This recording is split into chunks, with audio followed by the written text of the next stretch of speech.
I would have been fine. They would have got suspended because we would have fought right there.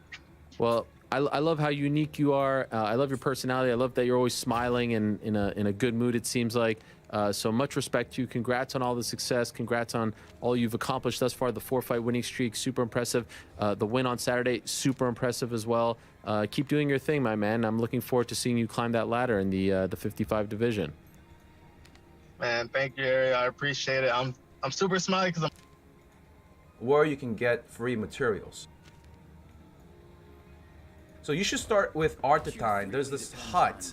There's a quest that will lead you to Bikini Island that's been renamed to what? What is it called? It's called Iwana Island. Okay, now I'm not gonna go to all these islands once again because I'm not a great Twitch streamer or YouTuber. So let's go to the world map.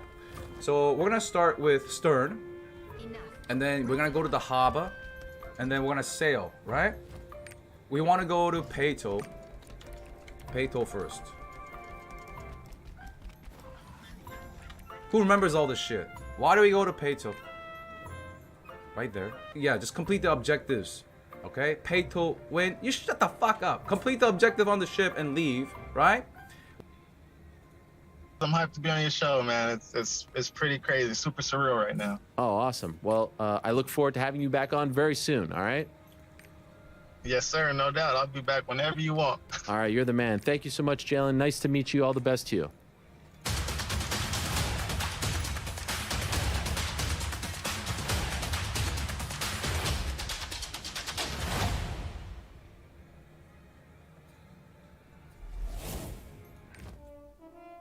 Tocmai ai descoperit noul videoclip al lui 24K Golden. Continuă să urmărești chiar și în timp ce trimiți mesaje despre asta. Likewise, appreciate your time. All right, there he is, Jalen Turner. Remember that name. 4 in a row in the UFC. Impressive wins, all via finish. TKO, sub, TKO.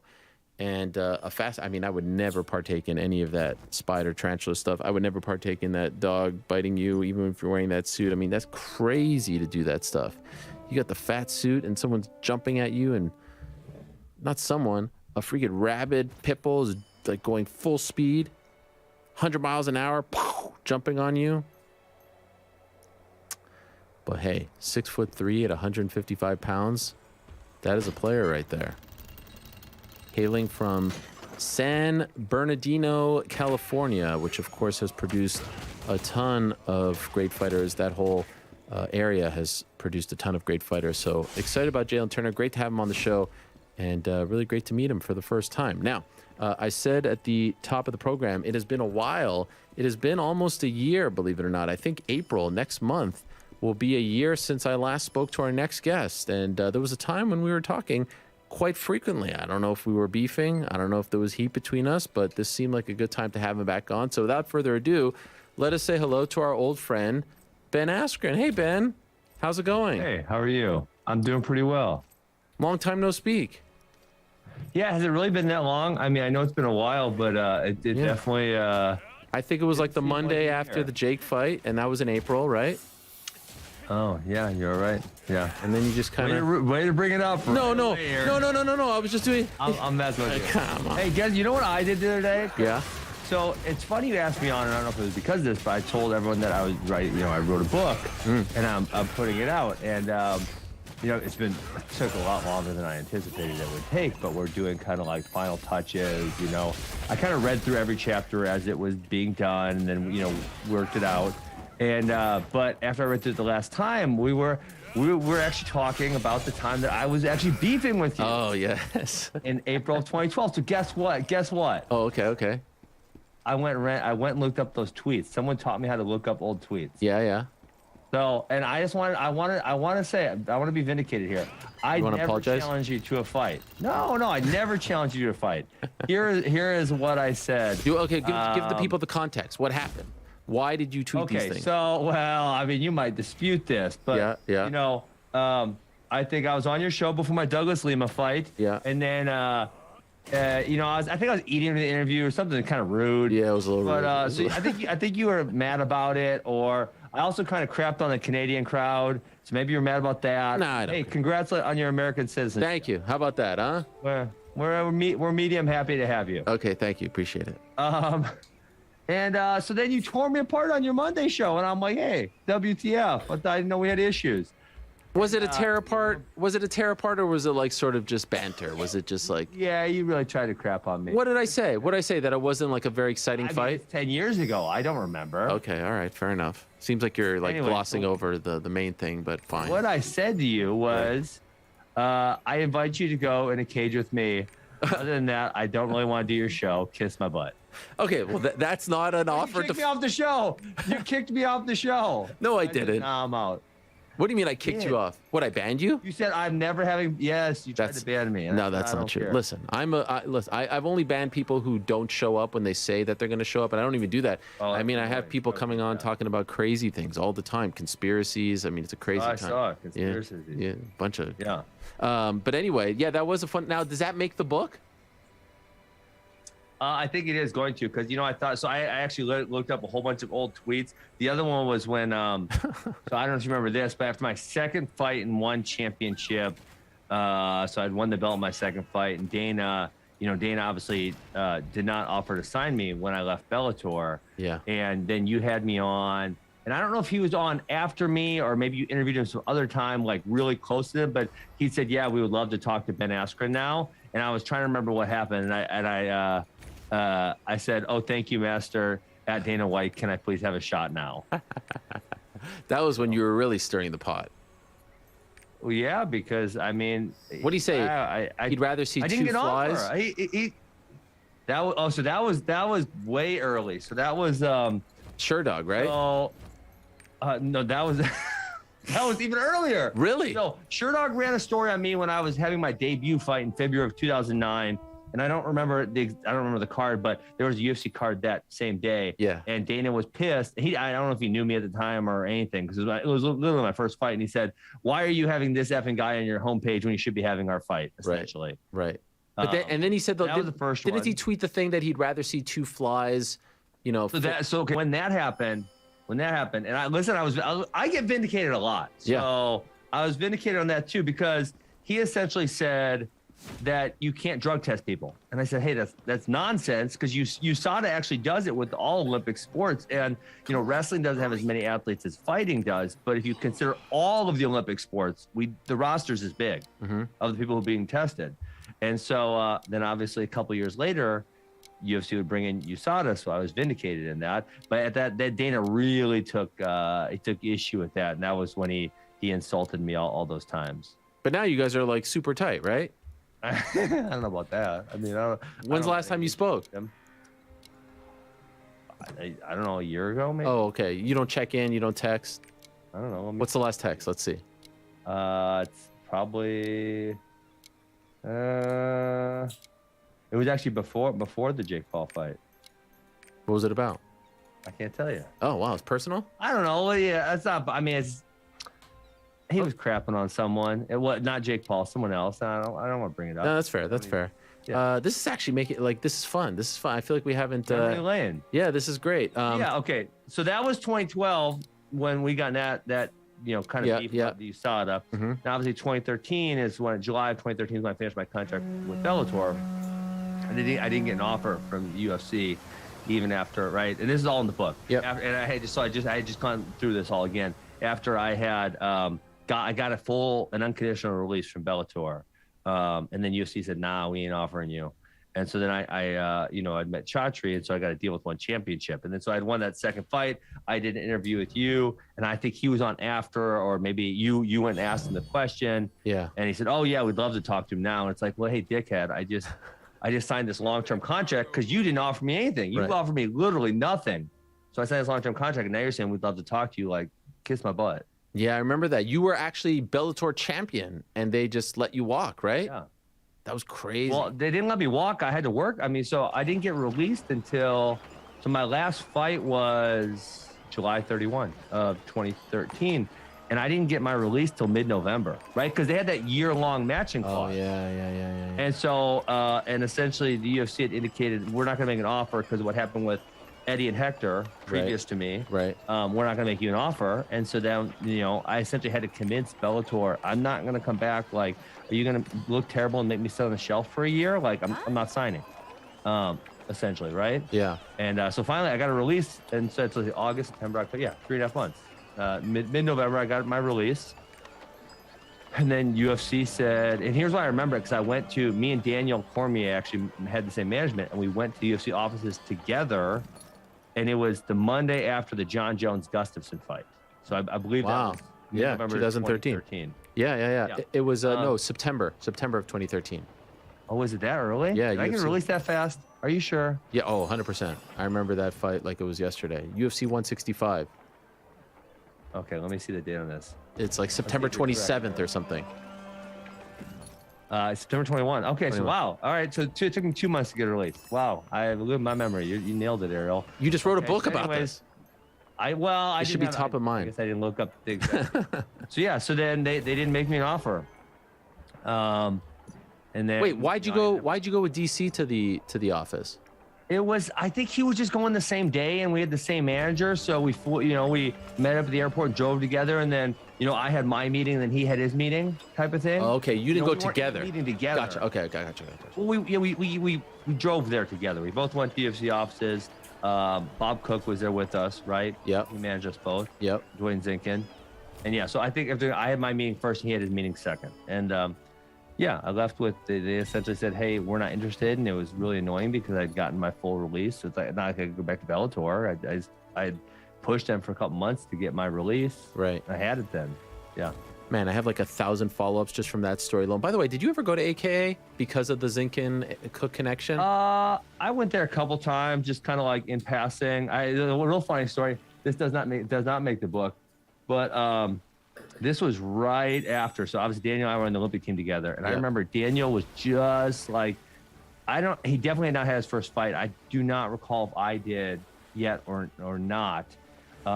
Maybe I had some fights earlier than him. I'm not sure. Anyway, he was living with Bob Cook still. Yes. And I remember I had my Adidas sponsorship from wrestling still, and his had like expired or whatever, right? So part of the deal, this is so funny. Part of the deal was we get like $5,000 a year. And we could spend it. We're at like any Adidas outlet or anything, right? So it was like, hey, I still got my deal, DC. Hey, let's cruise over to the Adidas outlet and get a whole bunch of crap, Yeah. So his deal was expired, and we went and got a bunch of Adidas stuff with my $5,000 thing. Wow, he couldn't even afford it, huh? Right? This guy's sleeping.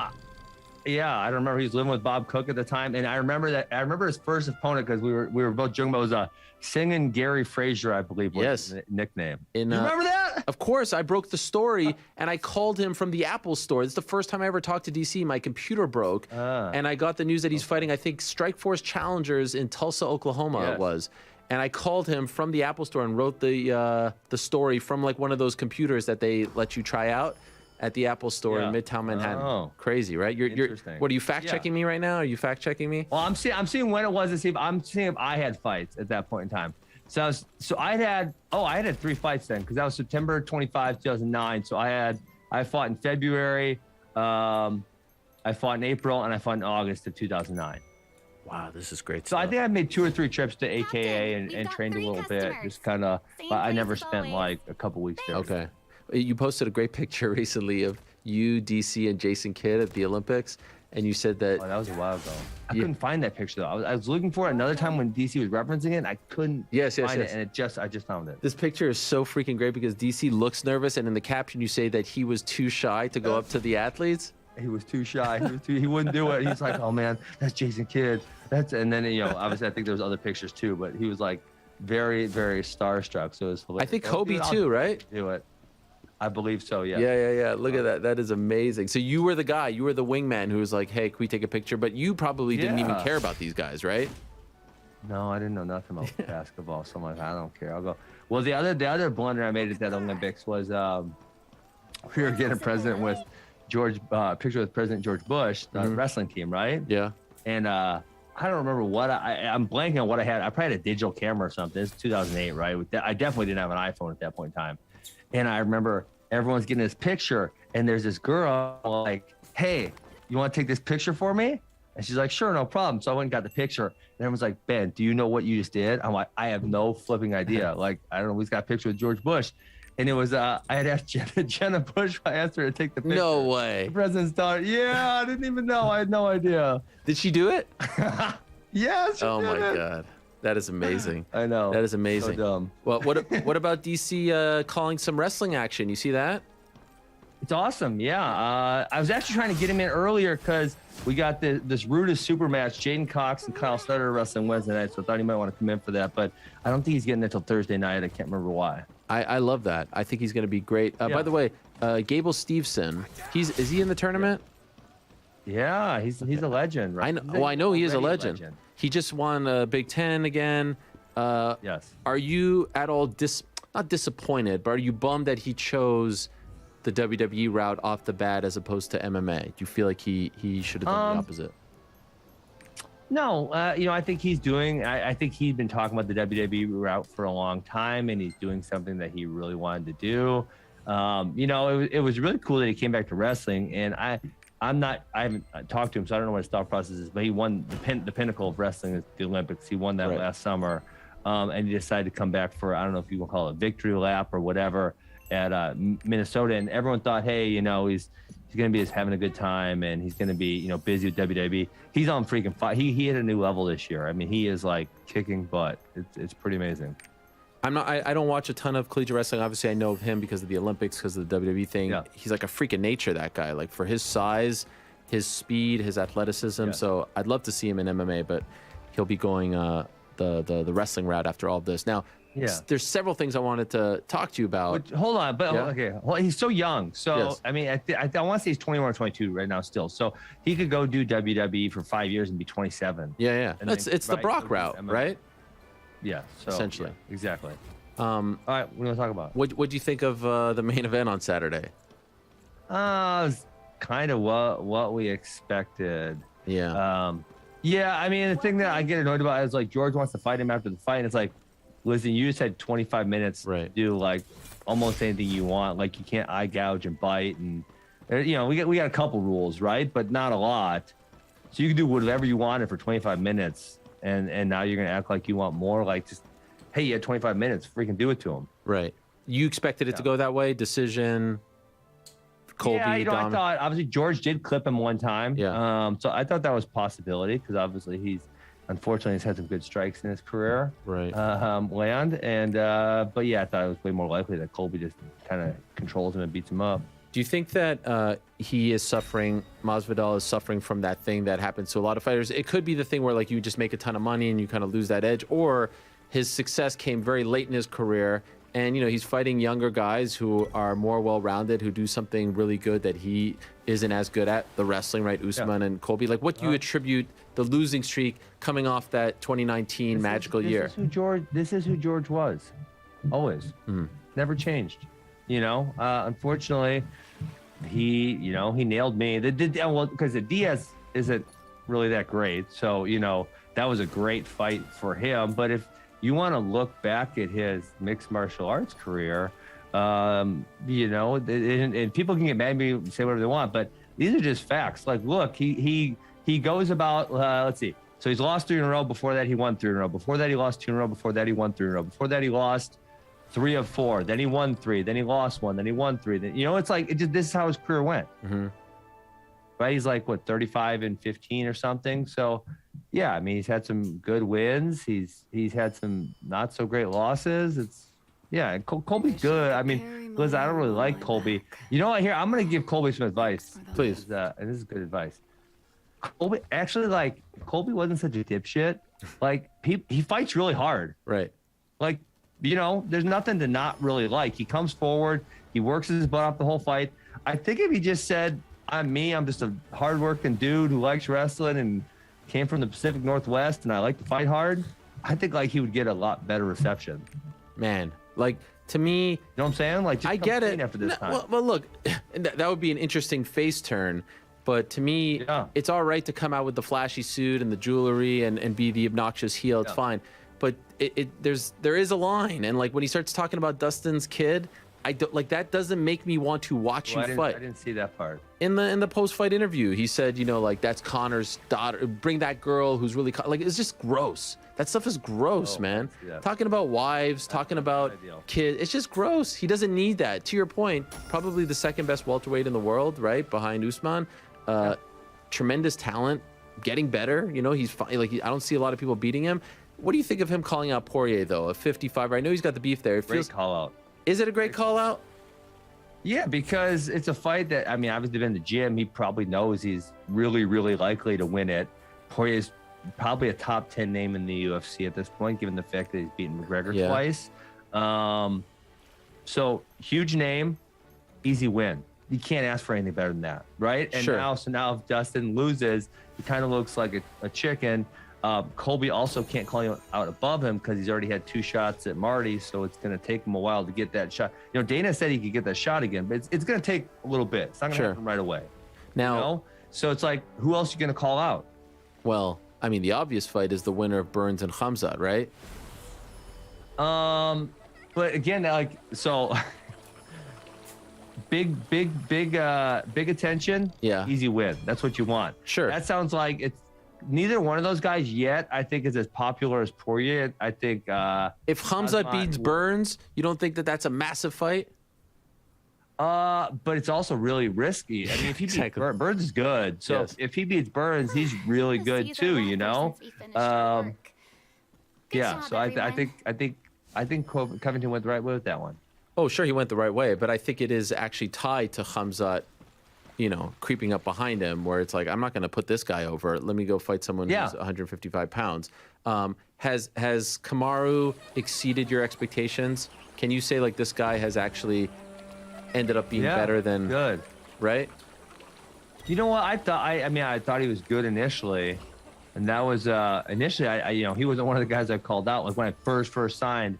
And then I don't remember what happened. I think I said Marty, like, not even like, just like that was who I knew him as, you know? Right. I think I just said it like in an interview, and then he got all pissed off about it. And then obviously he came at me at that one press conference. That was where that all got started. But I knew, hey, this dude's good. And again, if I could take an easier fight against, say, Darren Till or whomever, right? George, but obviously it didn't turn out well, right? Fortunately. But those would have been easier fights than he would have been. But yeah, I thought Tyrone was going to beat him, so that was really unfortunate. And obviously, he's had a very good run. He's beat Burns twice, Covington twice. There's probably someone out, George twice. Yeah. Right? Yeah. Yeah. He's got a great run. So I think I really don't think Leon Edwards can beat him. I guess we'll see what Kazmat can do. Who knows? Do you agree that he beats Canelo, right? Rather convincingly?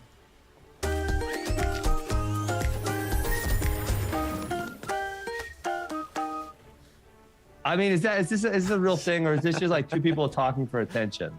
Well, I think it's really kind of one way, to be honest, at this point. Like, I asked Canelo about it last week, and all he said was payday. But, like, I think Usman is the one who's really trying to push for it. I don't really see a market for it at all. Yeah, me neither. It's just not his bread and butter. We're gonna go next to Formona Island. You know, it's the same with Khabib. Like, no one wanted to see Khabib in a boxing match. They want to see him do MMA. Now, let me ask you this: the idea that I've been pushing is Masvidal McGregor in November. If we're looking at fights from Masvidal, they're both on losing streaks. They're both big names, right? You know, McGregor's huge these days, physically. Yeah. Well, huge size. Like, he probably lost a little steam since he hasn't had very many wins recently. That's good matchmaking. I think they should probably do that. I don't know where Nate Diaz fits into that mix. Poirier. He's a different direction every day. He's like, I'm leaving, I'm not leaving, I'm signing a new contract. Yes. You know. So Diaz. Man, I like for Poirier. I don't know. I think he should try to fight for the title. What title? I don't get. He just fought for the title. Lightweight. Remember against Oliveira. But like, I understand. But Diaz doesn't put him back closer to that. You know what I'm saying? Like, at this point, he's just trying to get big fights. Okay, so then you can go that direction too. You can just say, okay, I just want the biggest fights possible, and I guess Diaz is that, sure. Now, I don't know. I just don't love it for some reason. Why? They were supposed to fight like 3 years ago at MSG. Remember? Yeah. I don't know. I'm not that excited about that, but sure, let's do it. Fair enough. I wanted to ask you about Kayla Harrison because I feel like there's a lot of similarities to your situation back in the day, where she's getting a lot of money, but it's clear given the competitor that she is, I mean, if we read between the lines, like she's not very happy about having to stay with the PFL. She wanted to go to Bellator. She wanted to maybe go to the UFC, but she's getting that big payday, and she's balancing like legacy and security for her family. She just became a mother of 2. How do you feel about this whole situation? Yeah, I mean, I guess the hard part for her is, to my understanding, she fights 155 pounds. Yeah, but she could fight 45. She has fought 45 once before. But UFC doesn't really have that division. Sure, no. Yeah, that's the thing. Is like there's just, unfortunately, there's not a lot of girls who are that size. I mean, so I guess Cyborg would be the best fight for her. And you know, now that Amanda Nunes lost to Juliana Pena, like you know, that obviously takes a lot of steam off her at the 145 division as well. So it's really challenging. Unfortunately, there's just not a lot of girls that size that want to fight mixed martial arts. When you look through the rankings, it drops off really fast. But the big one was Cyborg at 45. Bellator made an offer. PFL matched it, and she's kind of bummed about that. Do you think she should have said to PFL, please let me go? Just like, don't match it. Do you think that's even possible? Yeah. Sometimes that's hard in those type of situations. Right. Yeah, I mean, she maybe said that to them, but you know, the business is business. The organizations don't really care all that much about your feelings or your legacy, right? I mean, sometimes it goes your way, sometimes it doesn't. Are you impressed by her? Man, you know, it's so hard because I feel as though she's just so much better than everyone she fights. Yeah. You know, so it's like, I would love to see her fight someone who is relatively similar skill level to her, because yeah, she's just killing everyone. Do you think she beats Cyborg? Probably. I don't know. Yeah, she's bigger. If she get the takedown. Yeah, I think it's a tough fight. So that would be a really good one to see. It's too bad they can't make it happen. By the way, what do you think of Jorge's tattoo? It's terrible. It's really like, oh God. Why is it terrible? It just looks like crap. Like, that's something like a teenager gets, and you're like, oh shit, I thought that was gonna look a lot better. I thought this was gonna be really badass, but it looks kind of dopey. Are you honored? He's rich. He could go get the best tattoo artist in the place. Part of you honored that you're like immortalized on his body, or no? Hell no. No. I mean, I think it's semi-telling how important that singular moment was to his career, and he knows it, and he tattooed it on his body because it was that important to him. Now, the main thing I wanted to have you on to talk about, believe it or not, is because you were the first guy, honestly, that I saw on my feed talking about Bitcoin. Like, you're talking about Bitcoin. Hey, let's do it. I love Bitcoin. And then I see you always popping up. You're on like Instagram Live. You're talking. I watch for 10 seconds. I'm like, I have no idea what you're talking about. You're doing all kinds of shows about this stuff. We go on live on Twitter on Tuesdays. Yeah. When we did it. It's all kinds of stuff that I still like. I had Kenny Florian on. He's big into it. I don't remember. He was on our show one time. Yeah, I don't recall a single thing he said to me about it. But it's now become a big MMA story because of this Marshall Rogan Inu. Oh God. What do you make of this? I don't like meme coins are nonsense. I don't. What is that? I don't know. I don't even know what that means. A meme coin is like Dogecoin or SHIB. And, you know, they are what they are. I view them kind of as a lottery ticket. Some people will buy them at the right time and the price will spike and they'll make some money off of it. And there'll be a bunch of other people that lose money on it. But to me, unfortunately, it takes attention away from Bitcoin. And there's other great projects, but I think the one we should focus on is Bitcoin, because just within the last 6 weeks, we've seen a couple really, really good instances of how Bitcoin is probably the most important monetary device that we've had ever for human beings. Why? That's a big statement. Well, why is pretty evident. I mean, so the Canadian truckers situation, your government's up there in Canada. I know I want to be American because the government's effing crazy. Right. They were freezing bank accounts of people who donated to truckers. That happened. And it's like, dude, Jeffrey Epstein still had a bank account. I mean, like, murderers still have bank accounts. But someone who chose to donate $50 to like the Canadian truckers gets their bank account frozen. Like, come on, man. Is that 100%? Bitcoin, That's 100% fact? Yeah, that's factual. Yeah, Okay. you can look that up. Bitcoin is unsensible transactions. And so if I have my Bitcoin, no one can take it from me. You can't confiscate it. It's literally the first personal property in the history of the world that is unconfiscatable. So like your land, people can confiscate. Your cars, your gold can be confiscated. Your Bitcoin can't be confiscated. I have it on a cold storage wallet. with seed words, and even if I were to smash it with a hammer and gone, if I have my seed words memorized, or some people put them in different places and save deposit box, whatnot, like I could buy a new wallet, type in the seed words, and restore my wallet, right? So if I was in a situation where there was a lot of political strife, and I would say, hey, you have to get out of here, right? So like in Charlie Lee, who's the inventor of Litecoin, for example, he talked about his grandfather trying to leave China because they don't let capital leave, with gold bars taped to his body. Wow. And the worry, because that was his wealth, and the worry of like, well, if he got caught, they were probably going to execute him. He talks about that. It's not like with Bitcoin. I could have my money on a cold storage device. I could remember the seed words. I could smash that thing so it's gone, and then I could go wherever I want. I get there, I buy a new cold storage wallet, I load the seed words, my wallet's back. No one takes my money. So wait, why are you against this Marshall thing? Because fighters are getting paid. Well, I mean that's nice and all, but that's more of a marketing device than anything. So it doesn't have any of the same qualities. So Bitcoin is the king because it has all these really, really good qualities of what is good money. It has them. So like gold, historically, gold is the best money for a lot of reasons, and all the things that gold does, Bitcoin does better. Okay. And so, I'm concerned about, I'm not concerned about making a few bucks off a meme coin. I'm concerned about a monetary device that's going to change the world. That's what I'm concerned about. Do you think these guys are... So the second situation, the Canadian truckers were the first situation. The second situation was the freezing of all, essentially they kicked Russia off the SWIFT system. Okay. Right? So they're, ordinary everyday Russians who have nothing to do with starting a war, and maybe they want it, maybe they don't want it. A lot of them probably don't want it, right? All of a sudden, all of their assets and accounts are frozen. Like just everyday ordinary Russians are having their accounts frozen. They didn't do nothing. They're not convicted of a crime, right? They're not doing anything wrong, and their accounts are frozen. They can't use their accounts. They can't access it. So Bitcoin is unsensible money. If you want, and then the scary thing, if you want to go, and this is not really conspiracy theories. Actually, the Biden just put this out last night. America's looking for a CBDC. Do you know what that is? Like CBD, like central bank.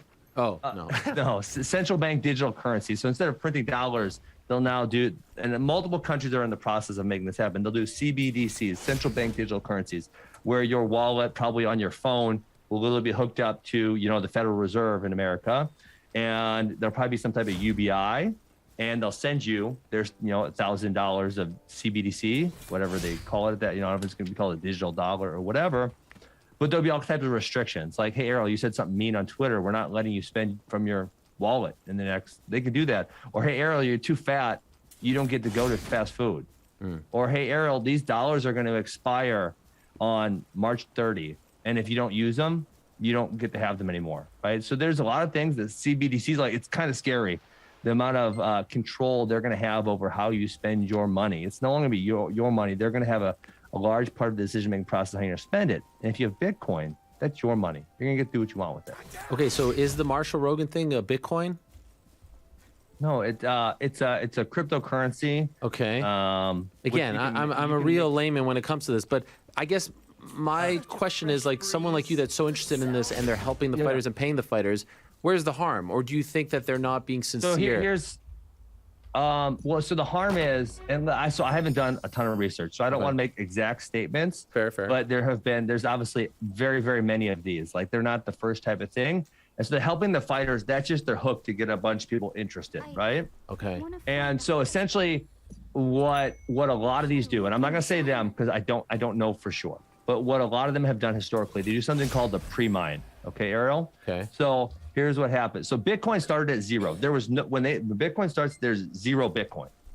And you have to mine this, right? It's a proof of work system. You mine, and then so every 10 minutes, there's another block, and you get more Bitcoin and more Bitcoin going to the system. The Bitcoin mining will go through 2140, and then all the Bitcoin will be created. Okay? Okay. With a lot of these other type of tokens, they essentially do some type of pre-mine. So they say, hey, I'm just gonna make them a number, right? There's 100 million ever. And right off the bat, they give themselves 50 million. Okay? And of that 50 million, they spend a whole bunch on influencers. Hey, we'll give you 50,000, you 50,000, you 50,000, whatever, right? They kind of give them away. You know what I'm saying? Yeah, yeah. And they say, hey, we'll promote the token. And then, you know, their idea is to shoot the price up, right? They shoot this price up by all this publicity and stuff like this. And then they have their tokens. So they allege that they gave all theirs away. But like I showed you on CoinMarketCap, it says it's self-reported, which so, you know, means probably it's not verified anywhere else. And then they have all those tokens and then they sell them, right? So they get it to go from a 1 cent to 20 cents. Well, that's 20x. That's a lot of money, especially if you're holding all these tokens. So, right, they rug pull it, they sell a whole bunch of them, they make all that money, right? So that's kind of the scary part is, yeah, sure, they're giving this money away, but they're probably making a lot of it back because they're getting a lot of publicity. They're getting the price to go up. And essentially they're right. So if the price goes up and then they sell at the top, it obviously goes down, which I think is down like 50% in the last couple days. So in order for it to get up there, people have to buy it at the top, right? I think it got to 20 cents. People are buying it at 18 cents, 19 cents, 20 cents. And these are regular everyday people. So if you sucker them into buying something that has no real value, and you bought it at 18 cents and then it goes down to 10. Now you're like, damn, this is a regular everyday working dude who bought $500 and now they only got $250. That wasn't part of the deal, you know? So that's why, listen, I'm not even gonna say, I think it's probably likely that there's a lot of shenanigans there, but the truth is there's been a whole bunch of these over the course of the last 5 years that I've been in crypto. Like you see them come and go like nothing. And then the other part of these fighters is like, there's a lot of SEC regulations. And I think, who was it? Someone just told me, I can't remember who it was. Someone got fined a whole bunch, like many millions of dollars for their participation in one of these. Really? It was Ja Rule, maybe. I don't remember who it was. It was someone with a large following. So some of these fighters who have 10,000 Twitter followers. Pomona Island. This island is nice. It's easy. Okay? There's a purple quest there. And you'll get charisma, and then it's really easy. All right, you get mats from Pomona. All these islands, we're gonna get mats, tier 2 mats. Next, we go to Awana Island. There's yellow quests and purple quests. Do those for a lot of mats. Okay. Next.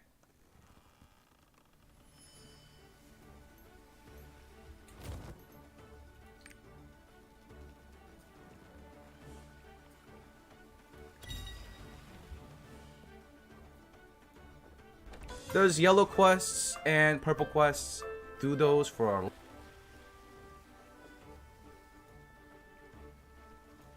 Hey, no one's probably gonna bug you, but like maybe a Colby, maybe they'll bug him. I don't know. Right.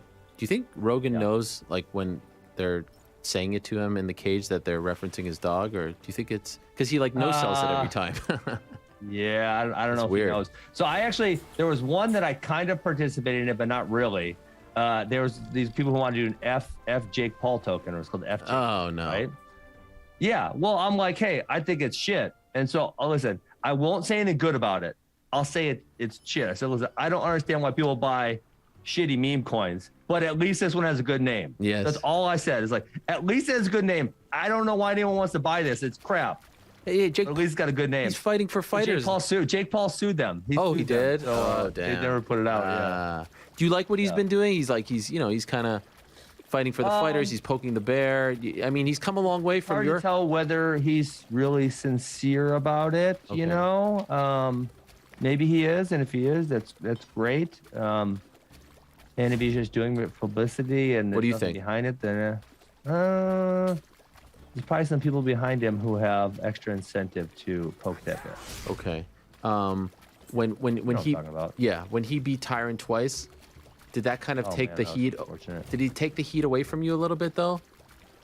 No, it still sucks. There's still lots of fucking Jake Paul. It's terrible. I feel like now the Tyron knockout is like seen more and attached to him more than your knockout. Yeah. Well, I didn't get knocked out. I didn't stand up, and that referee wouldn't let me continue. That's right. The ref's annoying. We also maybe let him off the ropes, and I'm like, hey, I got this dude against the ropes. Like, let me at least hold him here for a few seconds and try to punch him a few times. Like, why you let him off the ropes so easy? I've watched freaking Frank Mir and the other dude. They pretty much wrestled the whole third period. Right. You know, or fourth round. I said period. Third round, fourth round, whatever it was. No, I mean, obviously, Jake's probably a little better than all of us anticipated, Yeah. unfortunately. So I guess we'll see how far he can take it. And it's pretty evident that he's, at least like kind of good at boxing. I could see the pain in you it sucks. Well, it sucks, and that's what sucks is like I had to take the brunt of it. Like I didn't know how good he was. I'm like, F it, I'll go fight this dude. I don't care. And everyone else, like they all like, I'm kind of like indifferent to Jake Paul. Like I don't really care what you do. I didn't know you before that. Yeah. Whatever. He kind of, we were antagonizing each other. Hey, whatever. I'm out. I don't care. Whatever. But other people like hate his freaking guts, and so they hold it against me that I let him beat me. And it's like, listen, I didn't know how good he was. And I wish I would have freaking won. It would have been tremendous. But apparently he's like kind of good. It sucks. Who do you want to see him fight next? I think A lot of mats. Okay. Next, we're gonna go to Little Luck Island. Little Luck Island, which is over here.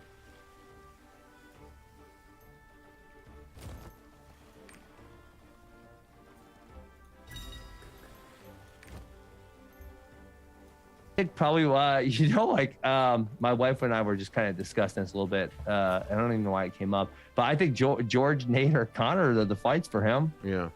I mean, because they're all kind of, I guess it was known for their striking. Like that's the better part of their mixed martial arts. I was almost exclusively wrestling and grappling. Tyron, relied on wrestling quite a bit. Obviously, he still struck a decent amount, but there was a wrestling background, and those three kind of stink at wrestling, and they're all primarily strikers. I think it would make a lot of sense, but I don't know. I think all three of those guys will have a little too much ego to say yes, because like if I lose to Jake Paul, at least I know I sucked at striking, and I was just hoping he sucked more. I didn't know. I had no idea. I just hope, hey, this dude. Like, I think he's kind of hopefully sucks, but I'm not sure type of thing, And but if I lose, it's like, well, I never claimed my striking was good. I kind of knew it wasn't good. I just was hoping he was worse than I was. And with those three, like striking is part of them, it's part of their ego that, hey, I'm this feared striker. So if they were to lose to him, bro, I don't know if they can recover from that. It is interesting though that you mentioned 3 MMA fighters. Like he's a boxer, but yet the biggest fights for him are with the MMA fighters, which I don't disagree with. I don't disagree with that at all. Yeah, we've talked about. I mean, the other one, Anderson Silva, but Anderson Silva like looked really good in those boxing fights. So maybe I don't think he takes that one. Well, the thing is with boxing, there's probably less big names than in mixed martial arts, and they're really only at the very top of the division, right? But like. So he would have to go fight kind of a boxing nobody, right. Someone that not a lot of people know, to have someone his equivalent skill level. So, yeah, I think it makes a lot more sense for him to fight the mixed martial arts guys. By the way, 2 last quick things, and then I'll let you go. This has been really nice. It's been nice to just shoot the breeze with you here. By the way, mixed martial arts. Yes. What's up? Here. All right. Little Luck Island, you're gonna complete an objective for the White Wave Island, and then we're gonna go into Leave Behind.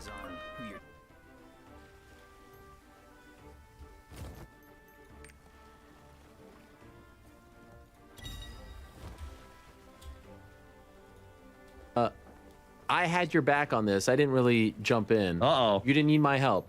I had your back on the back and forth with Jamal Hill.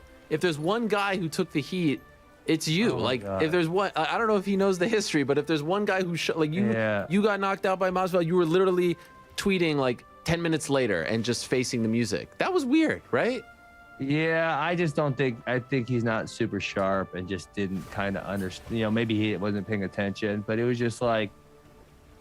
And so listen, maybe he's got a totally different experience than me. But he said like. People were harassing his family. Like, I don't know. I've never had anyone come up to me and say anything negative in public. Right. Like someone would be like, I walk by someone and then they're like way back 50 feet over there. They're like, Jake Paul. Yeah.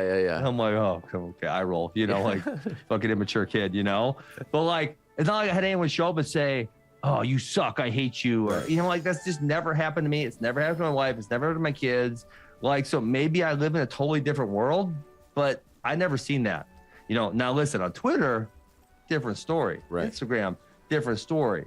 But if that's the case, like, know what you're getting into. Like, yeah, listen, how many times has the freaking George gift been played? And listen, it's not going to stop. Probably for the next 15 years, I'll see that stupid clip. Right. You know, it's like, so what do you expect? Like, stop being a baby about it. Like, that's part of Well, that's the game. thing. No one has taken the heat that you've taken, and no one has dealt with it and handled it better than you have. So I thought that was completely off base. By the way, you know where you could get like none of that heat, none of that hatred. I believe there's you could go on Parlor, and it's just no. I'm just kidding. That's a joke. I was just kidding. But the book, when's it coming out? I think it's October. So they said they did this listen. So they're the booksellers, not me, right? And they Who's said it coming out with? Thing. I said, listen, what? Like, who's the publisher?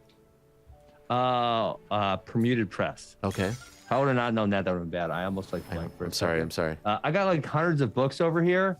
I never pre-ordered a book in my life. So when they said, hey, we're gonna do this pre-order, I'm like, oh, cool. When does it come out? And they're like, October. I'm like, who would order that? Like, why are you gonna order a book in March if it doesn't come out until October? They're like, this is what we do. I'm like, all right, that's what you do. Okay, all right. Wait, so it's out right now? Yes. The pre-order? The pre-order's out. I put it up yesterday, yeah. Oh wow! Wow. Is it like inappropriate? I think a mutual friend. So my wife made me take out probably 70% of the F words. But you shouldn't have let her read it. It was good. Well, so okay, listen, just to be upfront, I guess I had a co-writer, right? And are you allowed to say who it is? I'm not. I don't know. You know him, obviously. Yeah. I don't even know if you know. You may know who it is. I do. But I can't because of one of his other contractual obligations or something. Oh, this is crazy. So you know what happened? He came here. We stayed 4 days together. We kind of like talked through everything.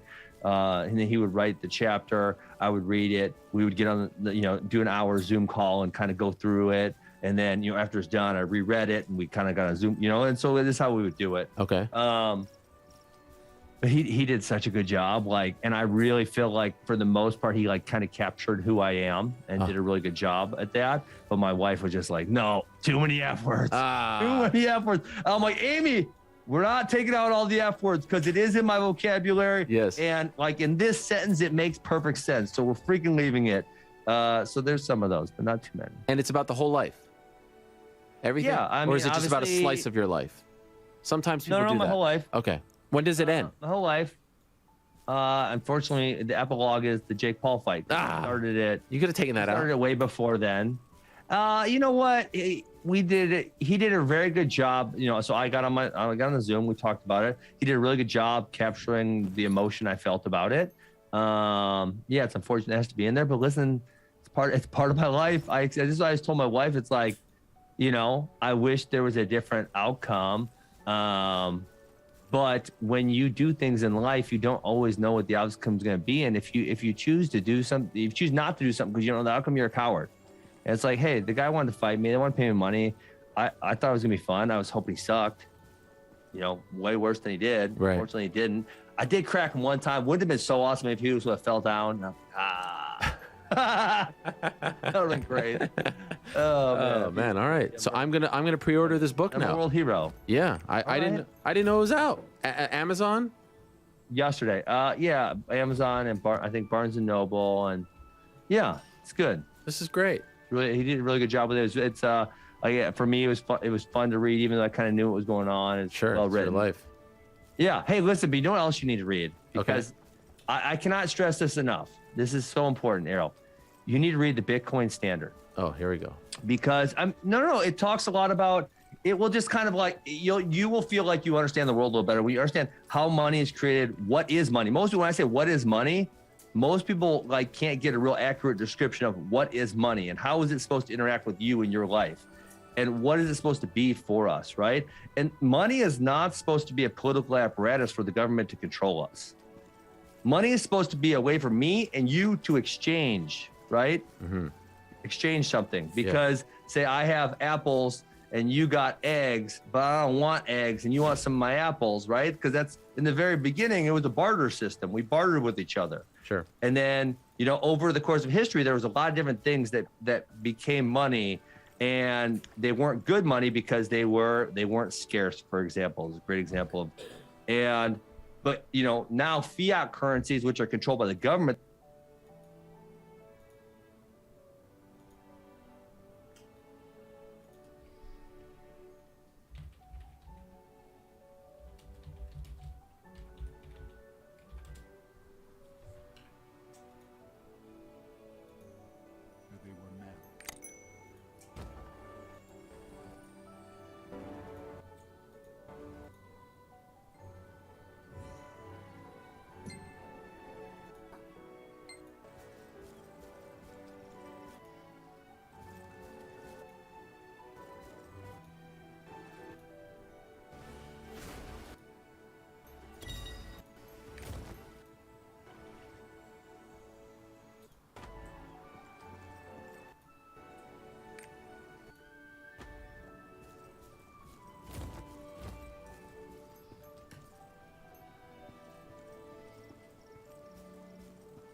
but they're essentially used for the government to control you.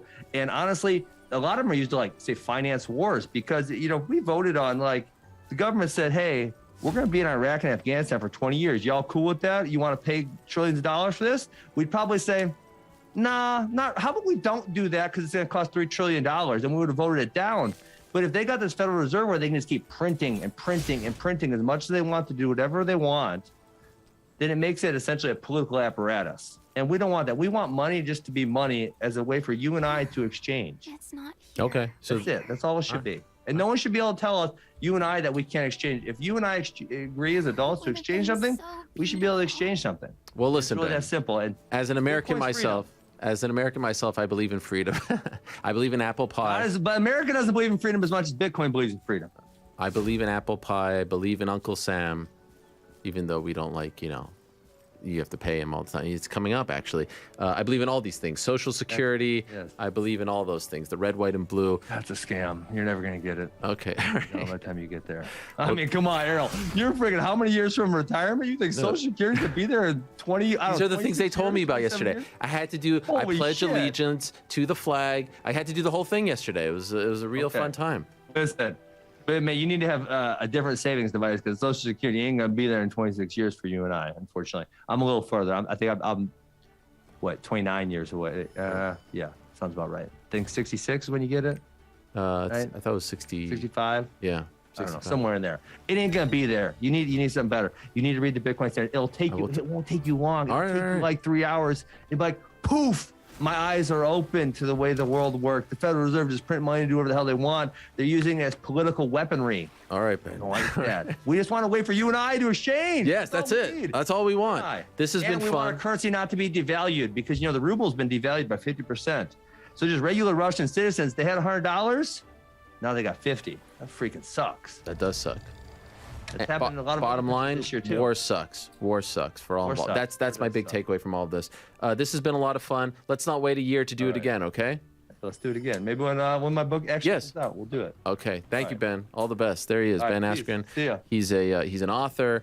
He's a Bitcoin aficionado. He's a lot of things. He's a great guest on the program. I always enjoy picking his brain about all sorts of things. And with the welterweight situation going down this weekend, the Kayla Harrison thing, thought it was a good time. All right. In a second, we're a little bit late here, but we're going to be joined by GC to get his picks for the weekend. So let's say hello first to our good friends over at DraftKings. A quick word from our good friends over at DraftKings. Ready to feel the excitement of the conference championships like never before? Turn your team's victory into your own big win with DraftKings Sportsbook. New customers can bet, get this, just $5 on any team to win and get $200 in free bets if they do. It's that simple. If they win, you win. That's it. Illinois listeners, listen to this. We have some big news. Mobile registration is back, and right now you can sign up for DraftKings Sportsbook simply by downloading the app right to your phone. Right to your phone. If Sportsbook isn't available in your state just yet, you can still join the action with DraftKings pools. Everyone can play for free all March long for a shot at over $250 in prizes. Download the DraftKings Sportsbook app now. Use promo code DMAR. Bet $5 on any college hoops team to win and get $200 in free bets if they do. If they win, you win with promo code DMAR. Very important. Use that code. They'll know we sent you. This week at DraftKings Sportsbook, 21 and older. Restrictions apply. See show notes for details.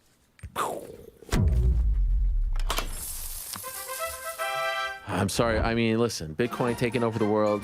Oh, yes. Oh, yeah, we got to interrupt that.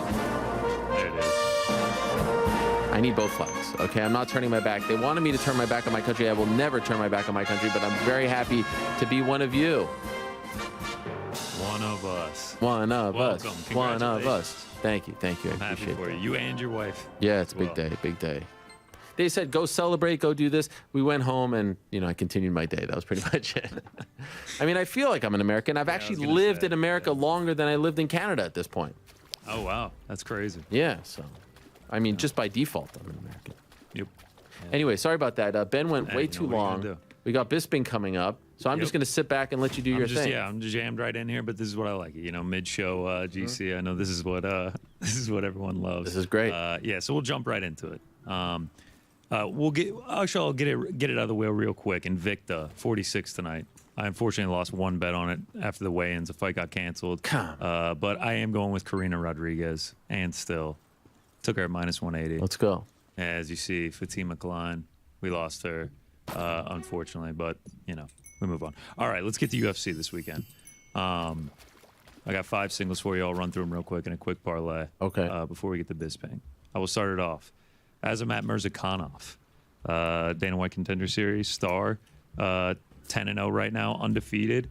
He's not the biggest light heavyweight, kind of throws a lot of people off, but he does have a ton of skills. Like I said, 10-0, former Brave champion. Last man to beat Andre Muniz, actually, and that's a pretty impressive win. I think he's got 1 loss in the last 10 years, and Murzakanov gave it to him. Huge hands, huge power in his hands. And he can actually take people to the ground, literally like lift people and slam them to the ground. He's got a pretty good ground game as well.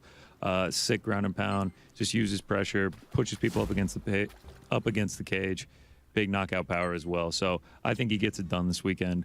So I'll back him at -136. This line's on the move. I've had it for a little bit over a week. So Murzakanov is the first single. Next up, Carl Roberson. Took him last week as well. We discussed this on Monday. I know you're back in Roundtree pretty heavy here. This line is on the move. I was expecting a little more. No, listen, I told you. I'm just gonna let you do your thing. I mean, get a reaction there. We're up against. Look, I told you my parlay, and actually, there's one brave People soul backing it. Yeah, There's one guy who sent it to me. One guy. Now you're not even doing it. I might take it. You know what? I might just take it. By the way, not the first time you've taken both guys in a fight. What was the last time? You hedged Masvidal. Oh yeah, but that's like certain circumstances. What are you talking about? You just did it 3 days ago. If I take your parlay and it loses, does it go against my unit count? That's what we put it on the record. Oh, I see. That's what I really get nervous about. Okay, all right. You know what? I'll say no. But wait, Yeah, if but what you if it win, wins? yeah, that's right. You You don't know, get it. You don't get it because it's a big one. I might throw in, a nickel on it, something small. A nickel, really? Not actually a nickel. I'll throw Do me a like favor. $5 on it. Throw a Bitcoin on it. All right. I still don't even know if that's. Can you do that? Can you gamble with Bitcoin? You can deposit into an account with Bitcoin. Yeah. DraftKings? I don't know actually. DraftKings makes it too easy. You can just do it through your bank. You can do it through a card. Now, tell me if I'm doing this the right way. Can I deposit like 5 Marshall Rogans into my account? I think that would only be like 60 cents. No, I want to actually put that unit. I told you after the show, I tried to buy Marshall Rogan, but it was the networking fees were too high. I wanted Yeah, in what's on up the with that, party. Marshall Rogan? We're trying to I wanted in on the support. party, man. Actually, I didn't want no part of it after the firestorm that Eric got. Oh my God, poor Eric. He's still trying to climb out of that hole. Yeah, that's something I want no part of. All right, let's keep this moving though, so we can get to old Bisping here. Next up, I'm taking Carl Roberson, like I just mentioned. 2 guys, kind of hard to trust between Roundtree and Roberson. But I was just rewatching some of Roberson's fights. He struggles heavy when he gets taken to the mat, especially against super talented guys. All 4 of his losses are coming by first-round submission, but there's almost no threat of that against Roundtree here. Obviously, he's got big KO power, but Roberson's never been KO'd, so hopefully he'll be able to stay up. Roberson, quality kickboxer and everything. Should be really close. These guys are like the exact same size, both 6'1" with a 76-inch reach. I think they are literally the same size. But at the small plus odds, I'll back Roberson. I don't think he's going to get submitted here. He's 9-0 when he doesn't get submitted in the first round. So it'll probably be really close if it does go to decision.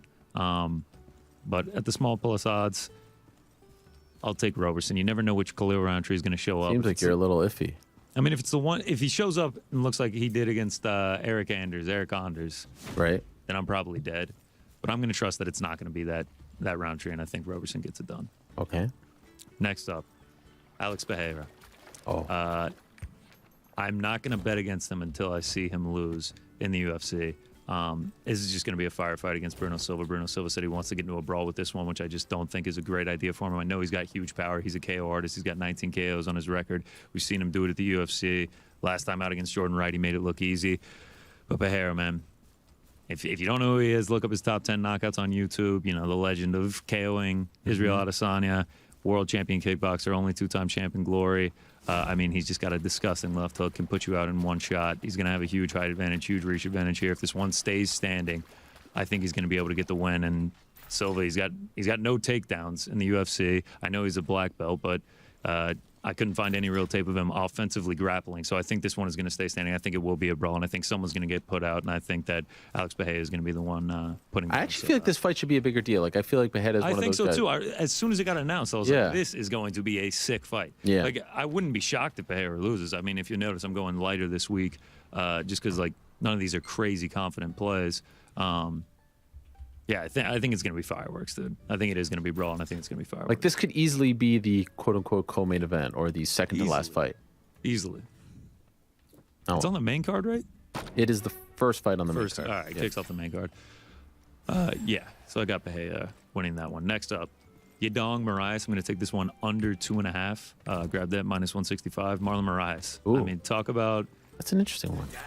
kill or be killed with Marlon Moraes of late. Last 8 fights, 4 losses by finish, 3 wins by finish, 1 went the distance. I mean, we saw it in the Merab fight at 266. He had Merab crazy wobbled, looked like he was going to go out, couldn't get him out.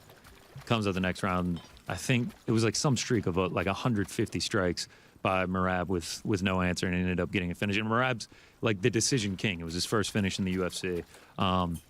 Song, while he's not the biggest finisher, he does have finishes in his career. Last time out against Julio Arce, I actually think I had the over in that one, so he killed me with that one. But 3 different finishes in his UFC career, so he does have that finishing capability. So I think we're going to see Moraes come out on fire like usual, looking for that finish in the first round. And if he doesn't get it, I think Song Yadong will be able to put him out. So I'll take the under 2.5 in this one. Of course, we know my stance on it. It's more about the parlay. It's more about the fact that I was surprised all 4 of those guys. I mean, if Marlon Moraes comes out and like puts him out in the first round, I would not be surprised at all. I wish I knew the dude that sent me the tweet because he was getting a lot of hate in particular for this fight. He was like, "Oh, Marlon Moraes is definitely going to lose." Everyone was writing to him. I've seen some people like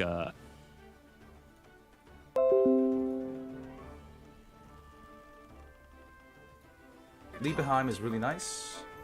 Right there. It's all around here, guys. All around here. So we're going to Liebenheim. There's going to be a purple quest. That purple quest will lead to Shushar. I did the rest of it. I remember getting some match from the rest of it as well. And then we have... But you don't have to go to Shushar yet. You stay in this path. You stay in this path. You go to the dance club, right? The Revelry Row. Go to Revelry Row. And then you'll get another purple quest and a normal quest. Okay, next, Distorted Island.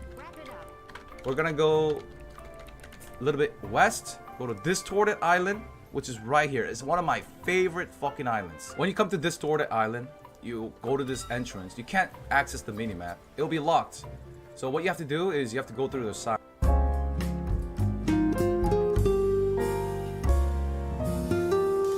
Right here. So I wanted to personally come visit this island, show you guys. Compared to the other islands, they're pretty straightforward. So you go in here, and there's like this bald dude. Kind of looks like Asmongold, but kind of looks like me in a few years as well. You gotta find them, basically, without... You don't have the minimap. It's like a little puzzle. It's called Distorted Island, boys. It's supposed to be a puzzle. So basically, there's a purple quest, and you follow it. He jumps around rooms. You don't know what room he'll be in. Just go find this dude, okay? This dude right here. It gives a lot of mats, and eventually he'll stop fucking around and he'll give you a quest to go do a cube. What you need to do is you do chaos dungeons, and then you'll get a cube ticket.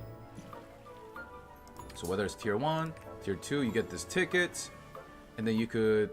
I prefer you guys do it in a party. I think EU matchmaking is instant. Not sure, might be wrong, but you want to find a group, make a group.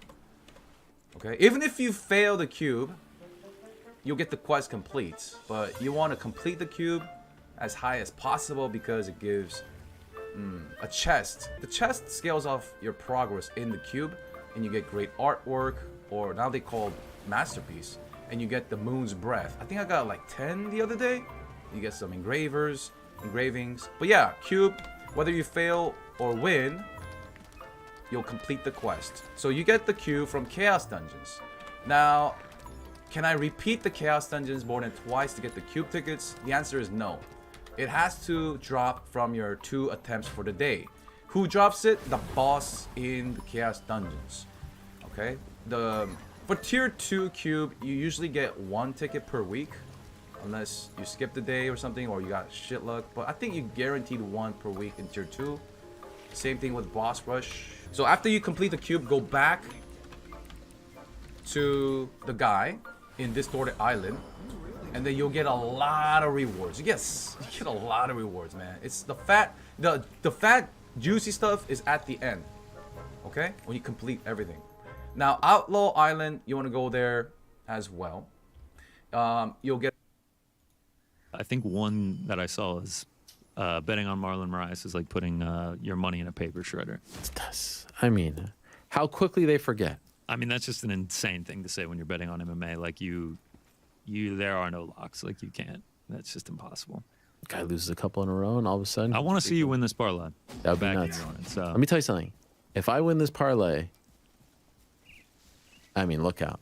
All of you Okay. jabrones in the betting world. What if the inverse happens? What if you go 0 for 4? Nah, you know, I'm not an expert. So I'm actually expecting I'll be happy with a 2 for 4. A 50%. Eh. You know, in baseball, that's tremendous. Batting 500. But in a parlay, that's terrible. No, it's terrible. In reporting, by the way, there's a lot of reporters out there who are happy with a 500 record. Not, Wow, that's a dig at. I mean, not Helwani. We bat 1,000 over here. Anyway, please continue. Any truth to the Taito Ivasa What Stipe a- Miocic fight? What are we getting? We getting scoops here now? This is. I don't know. I've this is just the seen it betting on segment. Twitter. I'm coming to you. I mean, you know, you say you never guess miss what? anything. I just want to know. Luckily, he'll be joining us in a couple hours Good. Yeah. if he wakes Look up. forward to it. Still waiting on my Shu Ivasa. It's taking a while to get here Trust from me. Australia. First question. It's the first question. I want to do one on the show when I get it. I know it would have worked out. Perfectly. All right, last single. Okay. Magomed Ankalaev. New York Rick hitting me up saying, Oh. you know, be great if you went 2 for 4, but Wow. yeah. Why? He's rooting against me? I like how New York Rick is more vocal when he's not here than when he is actually here. Please tell Great. this man that it's possible to take all 4 fighters as singles if he's expecting to go 2 and 4. They're all dogs. Okay. No. I want the I've always liked a good parlay. It's fun, you know? All right, Feels well, like a coward's move to I've go got to breaking news on my end. Oh. I do have Bisping, so let me knock this out. Oh, wow. Yeah, go ahead. I mean, he's a little early, 2 minutes, you know? Ankalaev, I'm going to take him inside the distance one. Ankalaev, I said it to New York Rick on Monday. This guy is 1 second away from being undefeated. He was going to get that decision win if he doesn't tap out to Paul Craig with 1 second left in the fight. Regardless, since that one, that was his UFC debut. He's 7-0 in the UFC since then. Really good striker. He's not afraid to mix in the takedowns. Isn't that efficient with him, but he still will take it to the mat. And of late, Santos, man, I don't know if it's the knees, I don't know what it is, but it feels like we've seen a drop off with the volume, especially in that last fight against Johnny Walker. I don't know if he was just timid of the knockout power, but he hasn't landed 50 strikes in a fight in over 3 years, and 2 of those fights were 5-rounders. I just think Magomed Ankalaev, he's going to have the upper hand in the striking in this one. And I think he's either going to win by KO or, you know, take it to the ground and get a ground and pound. 4 of his 7 wins in the UFC, they've come by finish. 3 of those in the first round, so he does have that power. He has that capability. I just don't think this one's going to go 25 minutes, so I think he does find the win. And then last but not least, the parlay, Magomed Ankalaev and Miranda Maverick. I think Miranda Maverick just drowns out Mazo with the ground game. That pays out at -146. So they're the picks for UFC Vegas 50. All right, no graphic for my pick, which is a bigger play than any of your picks, but we'll see on Monday how it all works out. I'll post my ticket when I take Okay. the parlay. Oh, you're doing it too? I'm gonna take it. Oh, I thought you were okay. I thought I'm putting my financial, my hard. I'm gonna do it too. Back here. I'll do it too. You're gonna do it. Mm-hmm. DraftKings. Yeah, of course. Are you gonna make an account? I already have an account. Oh, Come on. you could have been the 200th in the league. I could have been the 200. It was either me or your girlfriend. Both of us fumbled Both the of bag. you live it down. Yeah. All right. Well, thank you very much. There he is, Thank GC. Good luck to him. Big night, of course, with Invicta this evening, and all the excitement with Verdict MMA. He's a black belt now. They're running press releases for him. But yes, in a matter of seconds, we're actually going to be joined by Michael Bisping, who has just texted me.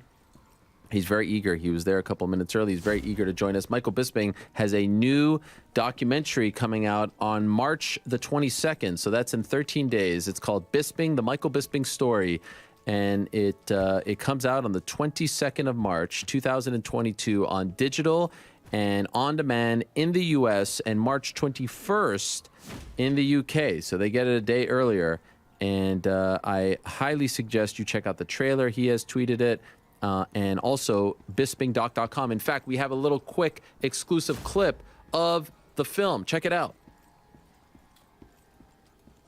De ce să dai o grămadă de bani pe un telefon nou? Tu poți să-ți iei un second hand, ca nou, de pe flip.ro. Pe flip.ro găsești telefoane second hand, verificate tehnic, cu 12 luni garanție și returul gratuit. Cumpără. Get out of bed the next day, my phone, bing, bing, bing, bing, starts lighting up like a Christmas tree.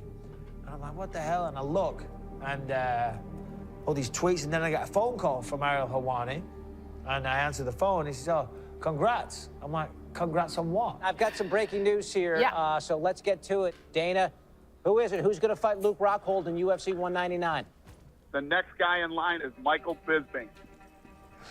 Really? I mean, number one, it was great news. He hadn't told me. This is the first I'm finding out. And if I'd have known, I wouldn't have had a couple of beers the night before. So I was like, shit. I checked my weight. I got on the scale. It was like 215 pounds. I've got 2 weeks to weigh 185 pounds. So at 30 pounds, I'm like, shit. So, right, I'm panicking. My head's spinning. I've got to run. I've got to run. So I run out of the city. I throw my backpack over my shoulders, and I'm just running through the city. And then Dana calls, and I'm on the phone to Dana while still running. Bisping would never say no. Bisping is a fighter. This is what he was born to do. Because there's a lot of guys that try to pull some real stupid bullshit when you call and try to get them to fight last minute, and they're actually real dirty about it. Bisping was never dirty about it. Bisping was always smooth in the way he handled himself. And as I'm running, I start thinking, I don't believe this. This is so typical of my career. I've wanted a title fight my entire life. And here I am. And in true Michael Bisping fashion, I get it on 2 weeks' notice against a guy that already beat me. I haven't been near a gym. You know, I had a couple of drinks last night, and I've still got to finish filming Triple X before I go home and then focus on the fight. It was preposterous for him to take a fight in 11 days with a formidable fighter like Luke Rockhold. I mean, that is incredible stuff. How dramatic. There he is, the star of Bisping, the Michael Bisping story, out on the 21st of March in the UK, out on the 22nd of March here in the United States, on demand, digitally. I mean, I'm a little bit in awe right now. I feel a little bit starstruck. This guy is such a big star now in the world of MMA, the one and only, the Count Michael Bisping. How are you, sir? Thanks for carving out some time for us. Oh, come on, stop it. The ribbing starts already. I mean, we're not even 2 minutes in. Thanks, Ariel. I appreciate it. Thanks for playing the clip. Always a pleasure to talk to you, sir. And yeah, happy to be here. It's a pleasure as always. I love that clip, by the way. They have me on the phone. I mean, I didn't even know they were filming me. It was, I mean, I wasn't quite sure how to feel about that. It felt a little voyeuristic, but I mean, come on, in true Helwani fashion, you show the clip that has you in it. They sent me that. They sent me that. That's a 90-minute long movie. You could have showed any part No. of it. No, I had to. The nose had to make an appearance. That is, they sent me that one. I was like, oh wow, this is a nice clip. It's about me. In fact, Michael, can I just say something? I scrolled. It took me a minute, but I scrolled all the way up to our texts from May of 2016. I wanted to I haven't done this ever, and there's some gems in there. I was actually going to post some of them, but nothing. It's nothing bad. But there's a great exchange. Now this is like, you know, the whole story that you tell. Trust me, it's nothing bad. Don't worry. But I asked you. I know, but come on, it's always concerning when somebody says, I'm going to read out a text No. from 6 years ago. I'm like, crap, who's it about? No. It's about the making of this fight. When I reach out, and there's just some gems in here. Like, I'm asking you, how do you feel? This is before you got the fight, and you wrote, like, I can be ready in 2.5 weeks with a smiley face, and then you write, ready-ish. So it just goes to show, like, the state that you were in, you were filming the movie, all that stuff. My favorite thing of the text that I found was me bugging you to come on the show, and I was like, thank you for doing it. It was the Monday before. Thank you for squeezing in, and you say, no problem, happy to, all that stuff. And then I wrote to you, this is a story we'll maybe share when we're two old men looking back on how you won the belt. And then you wrote back, wow, wouldn't that be something, with a smiley face. Come on, Mike. I believed in you before you believed in you. It was all down to you, Ariel. We know this. All of my success. Anybody that comes on this show, they owe their entire career to the great Helwani. Come on, we are just merely here to serve you. But yeah, no, listen, it was a great time, a great story. You know, I guess the short notice, all that stuff kind of made it even better, you know. But still, you know, I'm not one to constantly congratulate myself on past accomplishments, but I guess that is the story of the film. So, it's a beautiful thing, yeah. and it's so beautifully shot. I mean, I can't wait to actually watch the whole thing. Could I ask you, how does this come about? Do you pitch someone to your life is a movie? There's no doubt about that. Or does someone find out about your life and they reach out? How did it actually happen? Yeah, so I'm really close friends with a guy called Yaz Talat from Toronto. He has a company called Electric Panda, and I've done some work with them in the past. And they came to me and said, we have a budget for a documentary and we would love to tell your life story. We believe that it's a story worth telling. So we have a team in Scorgi Productions that are they are award-winning documentary makers. So we had a couple of meetings. We sat down, we talked about it, we talked about their vision and things like that. And it all made sense. And of course, I am proud of what I accomplished. I had to go through a lot of adversity, you know, to get to that point, a lot of ups and downs, a lot of injuries. So yeah, I wanted to tell it. And here we are. I mean, we started in 2018. So 4 years later, finally we are here. Of course, there was a pandemic through that, so that probably slowed things down. But I'm very, very excited to show the world. I mean, I'm proud of it. I mean, we went through a lot of work, like 4 or 5 completely different edits before we settled on this one. And as I say, a lot of work. Shout out to everybody involved. Too many people to mention, but the director, Michael Hamilton, Adam Scorgi, Yaz Talat, Gabriel Naporo, Paradigm Sports Management, and everyone that took the time, like yourself, Ariel, to speak on the film, which is what made it so special. You know, we've got Vin Diesel, Mickey Rourke, Joe Rogan, Scott Adkins, Michael Jai White, and yourself. It was weird, alongside many greats. I saw a lot of names White. on the poster. Dana White, Joe Rogan. I guess that like they ran out of space there because I didn't see. It was like a lot of names, and then I was looking at the bottom, and there was not even a mention. Not even a special thanks. That was my doing. They put you on the list. I'm like, no, he doesn't need mentioning. That's amazing. You did a ton of media yesterday. Are you tired of talking about yourself? I mean, I think you did like 8 hours yesterday. Yeah, yesterday was crazy from like 9 a.m. to 5 p.m. But it's a necessary evil. You know, it's just like when I used to fight. You know, the PR is a necessary evil. You have to do it. And a lot of fighters still to this day don't get that. How are you supposed to publicize your fight? How is your fight, which is your product that you're trying to sell, you want that to be successful. So you have to let people know about it. So I guess I'm trained from the early days for that. So no problem. You know, I mean, I want this to be a success. It will be a success. The product alone is fantastic. I'm very, very proud of it. But hey, it is what it is, you know. And I'm always happy to talk to you, Ariel. You know this. Thank you. When you write a book, which you did as well, like, you know, that's something you read, you're a part of the process, all that. In the movie process, do you, obviously you sit with them, you're somewhat a part of it. Do you just let them do it and then they come to you and they have an edit? Like, how involved are you in the process, and how nerve-wracking is it, because it's such a visual thing, to just kind of let someone work with your life? This is your life story, right? This will live on after you. How nerve-wracking is that?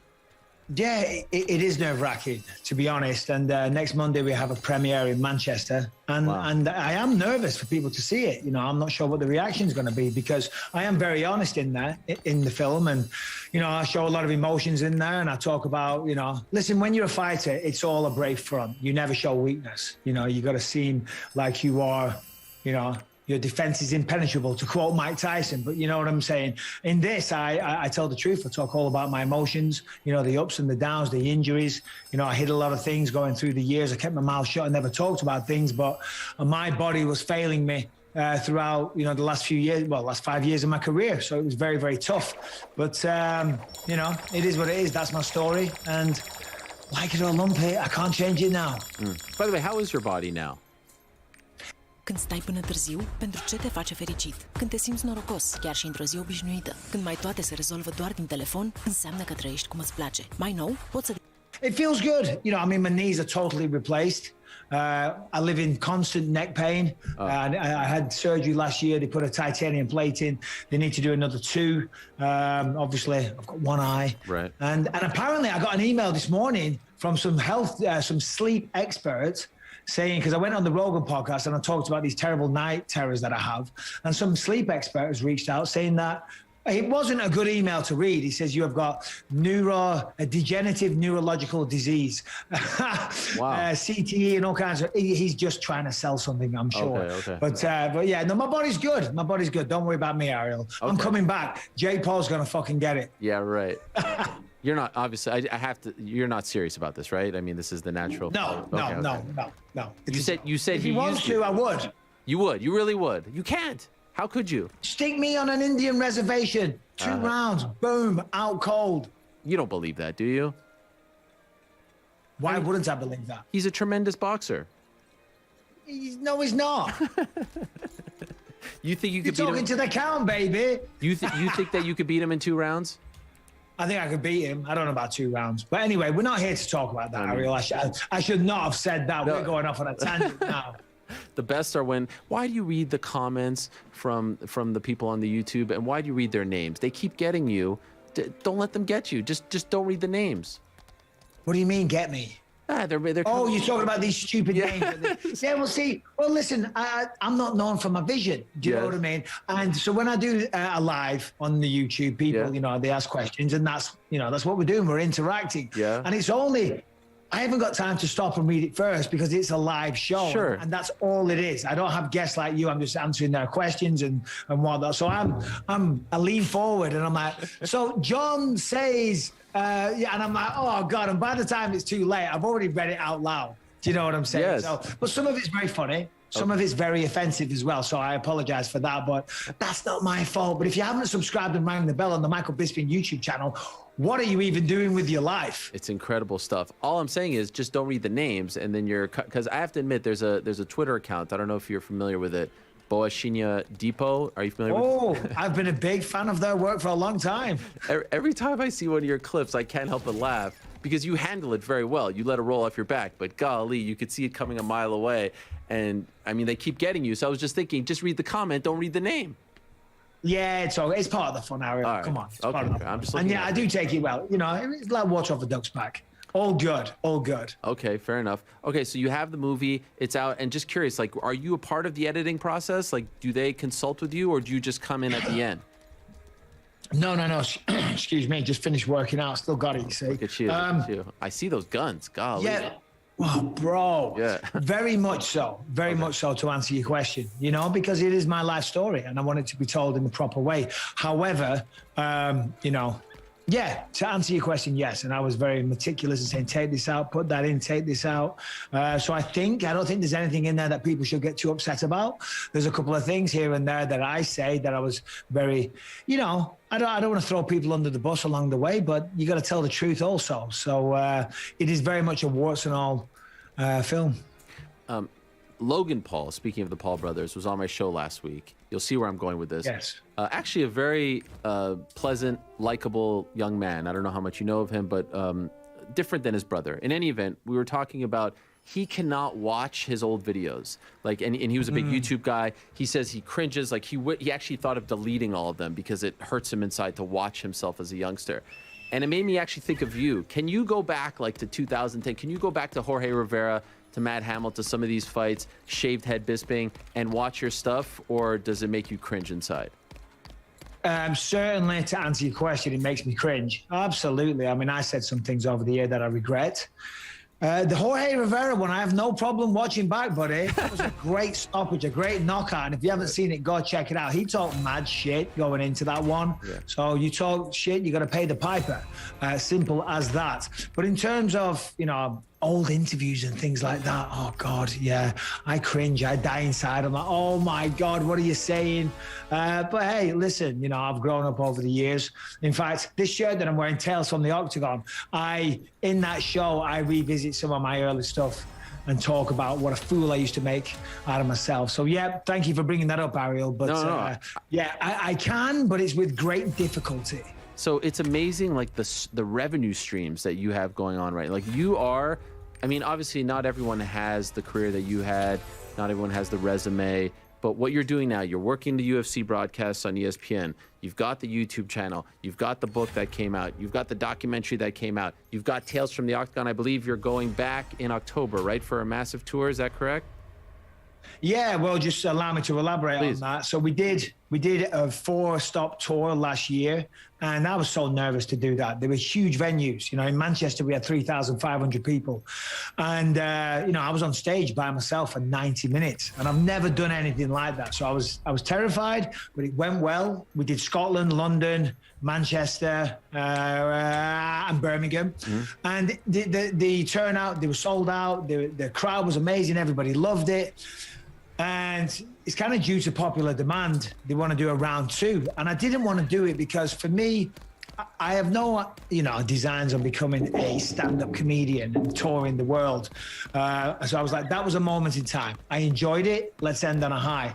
But honestly, the demand has been crazy. So the promoters came back and said, there's so many people asking. So we're doing a 17-date tour around Europe, Stockholm, Amsterdam, Copenhagen, there's a couple, Dublin, London, and all over the UK. So myticket.co.uk. Then we go down to Australia, New Zealand. So yeah, that's October and November this year. myticket.co.uk if you want tickets.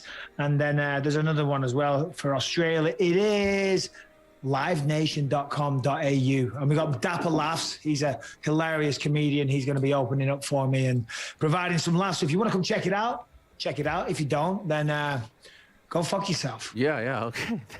Now, do you have to say the same story 17 times? No, everyone is, well, no, I mean, listen, it's based around my life. Sure. But is it all like kind of set up the same, or do you switch it up depending on where you are?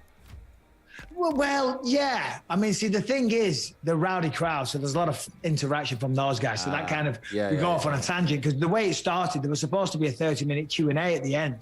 But we went straight through 90 minutes, and there was no time for a Q&A, because someone says something, and I react, and we kind of go down the rabbit hole, so to speak. But it was amazing, and I am nervous to do it again, but it was a lot of fun. Why not in America? America, Canada, you got fans here? Yeah. I mean, listen, I don't want to do this. I'm only doing this because, do you know what I mean? I did it one time. It was great. I was nervous. I got in the best shape of my life for that because I looked like I was fighting again because I was so nervous. You know, I was hardly eating. You know, I couldn't sleep at night. I kept having dreams that I'm on stage talking and everyone's just walking out. Oh. Do you know what I mean? I'm like, oh God, Do you know what I mean? Like, and then I start stuttering and I have a heart attack on stage. You never know. It might happen this time round. So, but yeah, we'll see. You never know if it goes well. Maybe USA as well. So October, right? That's when it kicks off? October for the European leg, and then November for Australia and New Zealand. Okay. Now, the idea to have all these revenue streams post-fighting, was that always your plan? Did someone sit down with you and say, like, hey, Mike, we got to start? Because, like, it's amazing what you're doing. And, again, it's the blueprint. How many times have we heard of the fighter who's, you know, broke, who doesn't have anything, who's trying? It's sad, right? I mean, it's more often than not. You're beating the system. You're winning the game. Most don't. When did this come to you that you had to do this and hustle? I mean, you're working harder now than you were when you were fighting. Bucură-te de reduceri de până la 70% de Spring Sale pe vivre.ro. Oferă-i un suflu nou casei tale cu articole de mobilier, textile, accesorii de bucătărie, covoare și decorațiuni. Profită de prețul Lidl și de ofertele noi. Odată cu primăvara, vine și pofta de salată proaspătă. De aceea, e bine să ai la îndemână un ulei de măsline extra virgin la doar 18,89 lei un litru. Castraveți bio la un preț redus cu 35% la doar 4,49 lei bucata. Sunt bine poftiți în salata pe care o poți consuma alături de o porție bună de pulpe inferioare de pui la 1,35 de lei 100 de grame cu 20% reducere la activarea cuponului Lidl Plus. Sau poate preferi cașcavalul afumat feliat Pilos la prețul de 5,99 lei 250 de grame redus cu 25% alături de o salată de vinete cu 40% mai avantajoasă la 3,59 lei 250 de grame. Spanacul te ispitește și el cu o reducere de 30%, 6,99 lei punga de 500 de grame. Iar dacă la capitolul brânzeturi alegi mai degrabă mascarpone, acum te costă cu 26% mai puțin, adică 5,49 lei 250 de grame. În timp ce îți potolești setea, îți faci și plinul de vitamine cu sucul multivitamin redus cu 30% la doar 3,49 lei litru. Dacă alegi un produs din cămara noastră, ai șansa să câștigi un voucher Lidl în valoare de 300 de lei sau marele premiu în valoare de 3000 de euro. Ce spui de o zacuscă de ciuperci, crip, gălbiori sau ghebe, după cum poftești, la 7,99 lei 300 de grame. După ce ai stat la masă cu bunătățuri care mai de care, ai destulă energie să te apuci de gospodărit. Prețul Lidl te inspiră și de această dată. Cu o mașină de găurit și înșurubat cu acumulator la 349 lei bucata. Iar dacă vrei o activitate de grup, poți opta pentru un puzzle magnetic din lemn la 79,99 lei. Gata, e timpul pentru relaxare.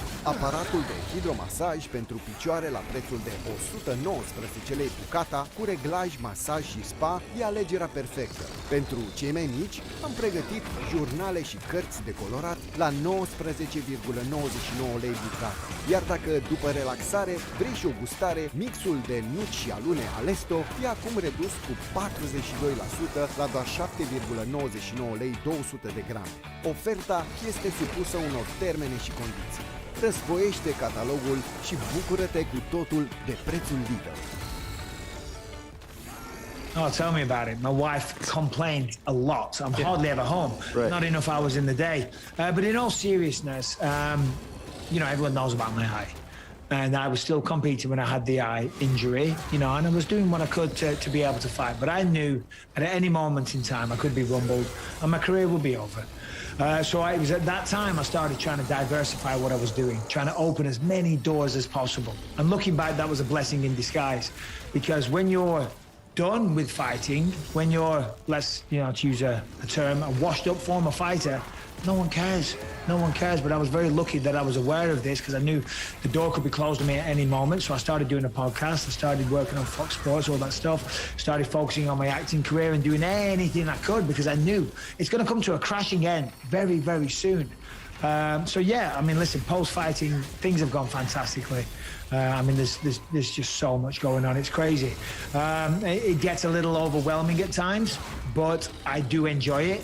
And you're absolutely right. You know, it is a very sad reality that a lot of not only fighters, former athletes, when the athletic career is over, they don't really know what to do with themselves. So I guess I'm very blessed, but I work hard. I work my goddamn ass off. And it's that same work ethic that when I was fighting. Because when I was fighting, you know, I wasn't born with a silver spoon in my mouth. You know, I left school at 16 and it was dead-end job after dead-end job. It's not an uncommon story in the fight game.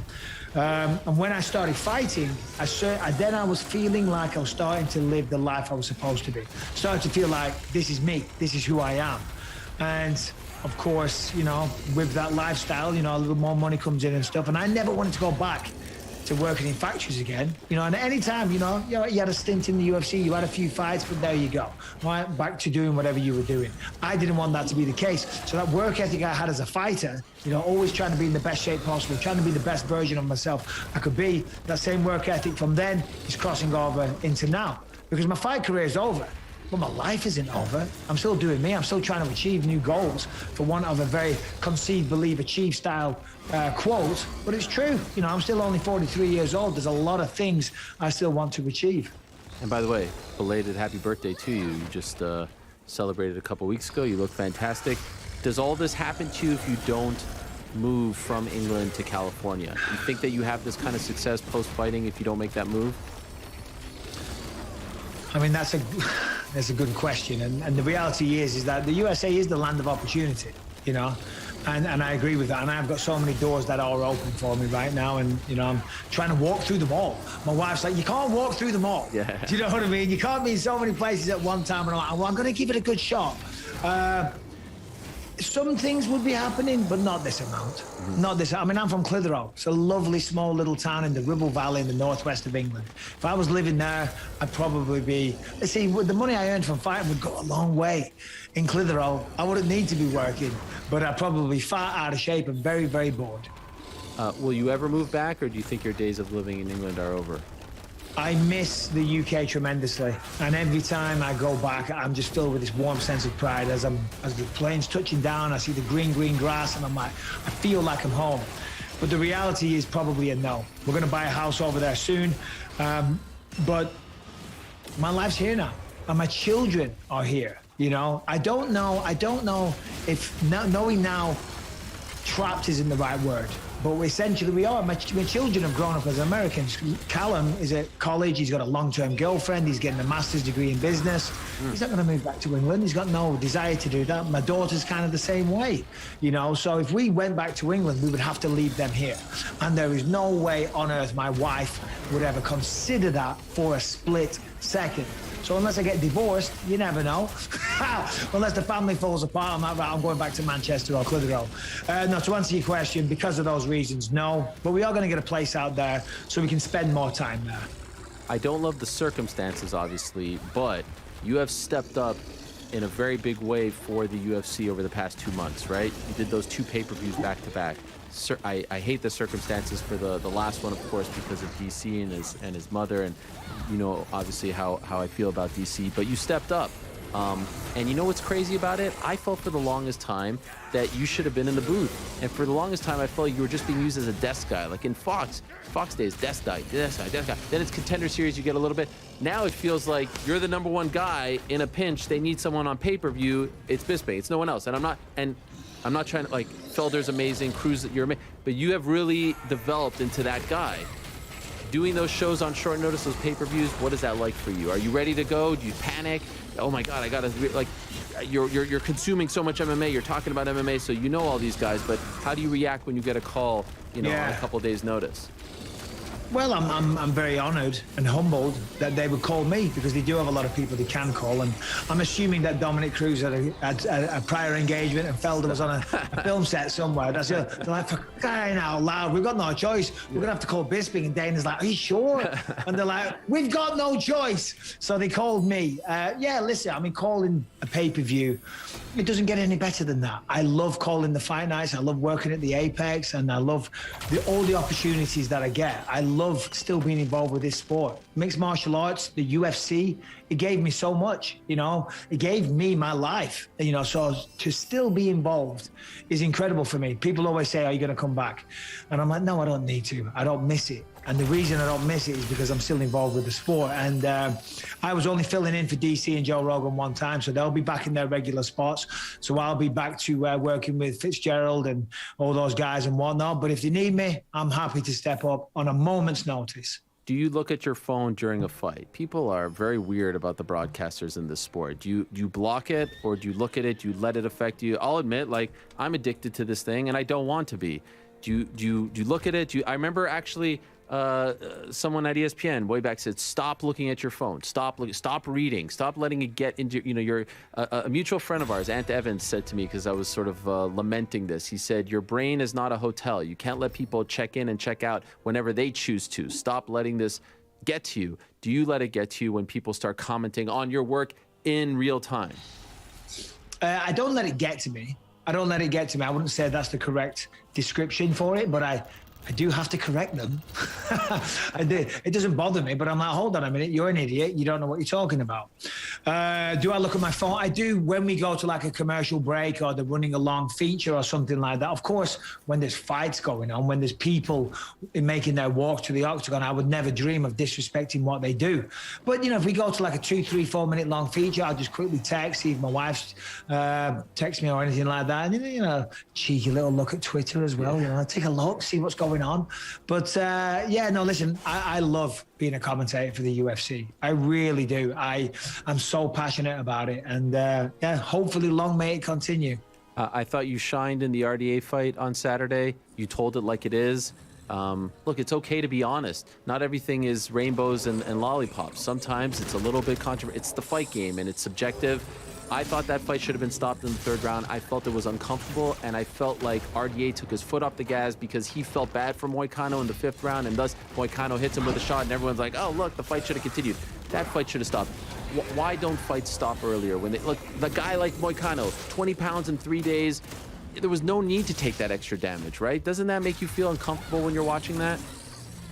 Yeah, it does. It does. And listen, Last thing I would ever do is want my words to be misconstrued as insulting to Moicano. I have tremendous respect for what he did and what he went through. To step up onto the plate from Tuesday, take on Dos Anjos for 5 rounds at a weight class above or at a catch weight is an incredible feat of bravery in itself. But the reality is, after 3 rounds, he was not going to win that fight. It's impossible to win a decision. He didn't have the snap and the pop to beat Dos Anjos or to finish Dos Anjos, and he was just beaten by the better man on the night, and that's how it goes. In mixed martial arts, for whatever reason, we just don't see it. I know Jason Perillo threw the towel in when BJ Penn fought George St. Pierre for the 2nd time. There isn't many other occasions I can think of where that happens. Of course, there's going to be a couple here and there that I can't remember. But in boxing, it's a common thing. It happens a lot. And I think that a lot of coaches need to, man up and just, you're looking after your fighter. Now, and I think what it is, a lot of coaches, they attach their ego to the fighter because they go through it together. And they want them to win. And then by winning, that is kind of like the coach winning as well. And if the fighter losing, that's the coach losing. But sometimes you got to say, do you know what? Today's not our day. You're going to lose. And I want you to continue to have a long, fruitful career. Because never mind the physical damage that they're going to endure in that fight. Like Moicano was a mess, let's be honest. The psychological damage is even more. Because it's one thing to get caught. If you get caught by a shot and you get knocked out, fighters, we have a great way of convincing ourselves, well, we just got caught. We all get caught here and there. But to get systematically beaten down for 5 rounds to where a commentator said this needs to be stopped, there's psychological trauma there. That's going to affect your confidence going forward. And there's a potential that that fighter may never be the same again. So right then and there, if they're stopping that fight, they are saving the fighter's career. So what, you lose some here and there, go home, feel sorry for yourself, heal up, get back in the saddle. Doing that, you never know, there could be lifelong injuries. That's one thing I'd like to see more prevalent in the sport. Another thing that I've been banging the drum about, I'd love to get your thoughts. I want open scoring.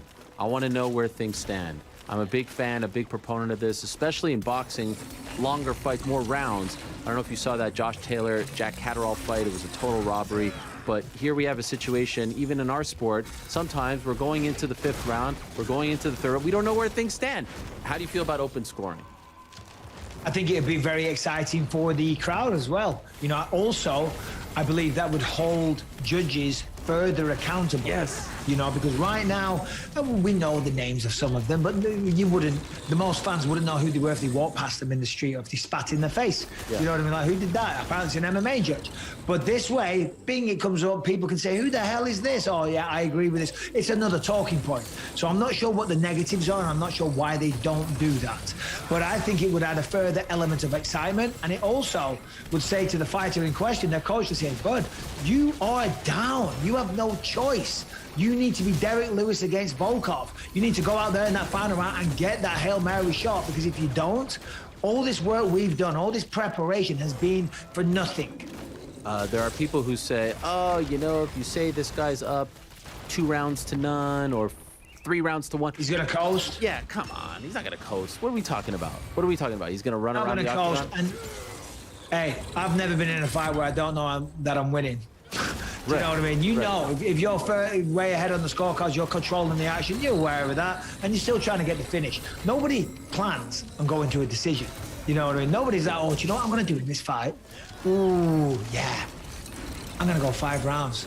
And I'm just going to scrape by the skin of my teeth and win like that. No. As fighters, we love nothing more than to finish an opponent. To get our hand raised while the doctors are seeing to him on the floor. I know that sounds messed up, but it's true. To connect with a punch and put him to sleep. To do an arm bar or a rear naked choke and get the tap. That is the ultimate feeling. Winning a hard-fought decision, of course, that is a completely different feeling, and it feels good. But nothing better than getting a finish. Imagine you're doing the broadcast, it's the 5th round, it's about to start, they get off from the stool, and all of a sudden it flashes like 47, 46, and the crowd is going nuts, and the fighter's like, oh, really? Okay, there could be some real compelling moments there that I feel like we're losing out on. It's time for the sport to grow up. There could be. I wouldn't say it's time for the sport to grow up. That's right. That's been fair. No, that's right. Oh, whoa. Easy, Helwani. My God, time for the sport to grow up. I need open scoring now. Yes. Sounding like a little spoiled brat there, Helwani. But I'm sure there's negatives. I don't know what they are. You just sprung this conversation on me. I'm yet to do my research. Okay. But I'm sure there video is. on it. I'm sure I will. Okay. I will. I'll talk about the way Helwani railroaded me. That's a railroad? Utter nonsense. You know, I'm here to talk about the many endeavors that I'm involved with. All right. Block Acid, Tales from the Octagon. I forgot about Bisping being released video on demand Monday and Tuesday next week. You know, talking about open scoring. What is your problem? This is the way it goes. You come on, you promote the thing, we talk a little in the middle, and then you promote the thing on the back end. I know, I'm kidding. Can I ask you But another? yeah, no, go ahead. Yeah, no, just, you know, it's hard to imagine, but at one time you were one of the biggest heels in the game, right? You know the term heel. People hated you. They loved to hate you. They wanted to see you lose. Could you rate Colby Covington as a heel for me? Not the fighter, but just the way he goes about promoting himself in his fights. I think he does a great job. I think he really sells it. I think he gets people very, very much interested. I'm not so sure if he's necessarily a heel. Well, no, he is a heel. I did an interview with him last week for BT Sport, and it was a very compelling interview and very honest and open of him. The reality is, Colby's an incredible fighter. You know, he really is. You know, he's just unlucky in some ways that Kamaru Usman is the champion and he's around at the moment. If it wasn't for that, he'd probably be the champ. I think he brings a lot of excitement. I mean, that fight against Usman at Madison Square Garden, I loved every second of that press conference. And that was because of Colby. It was what he brought to the table. The same thing with Jorge. It's the same thing every single time.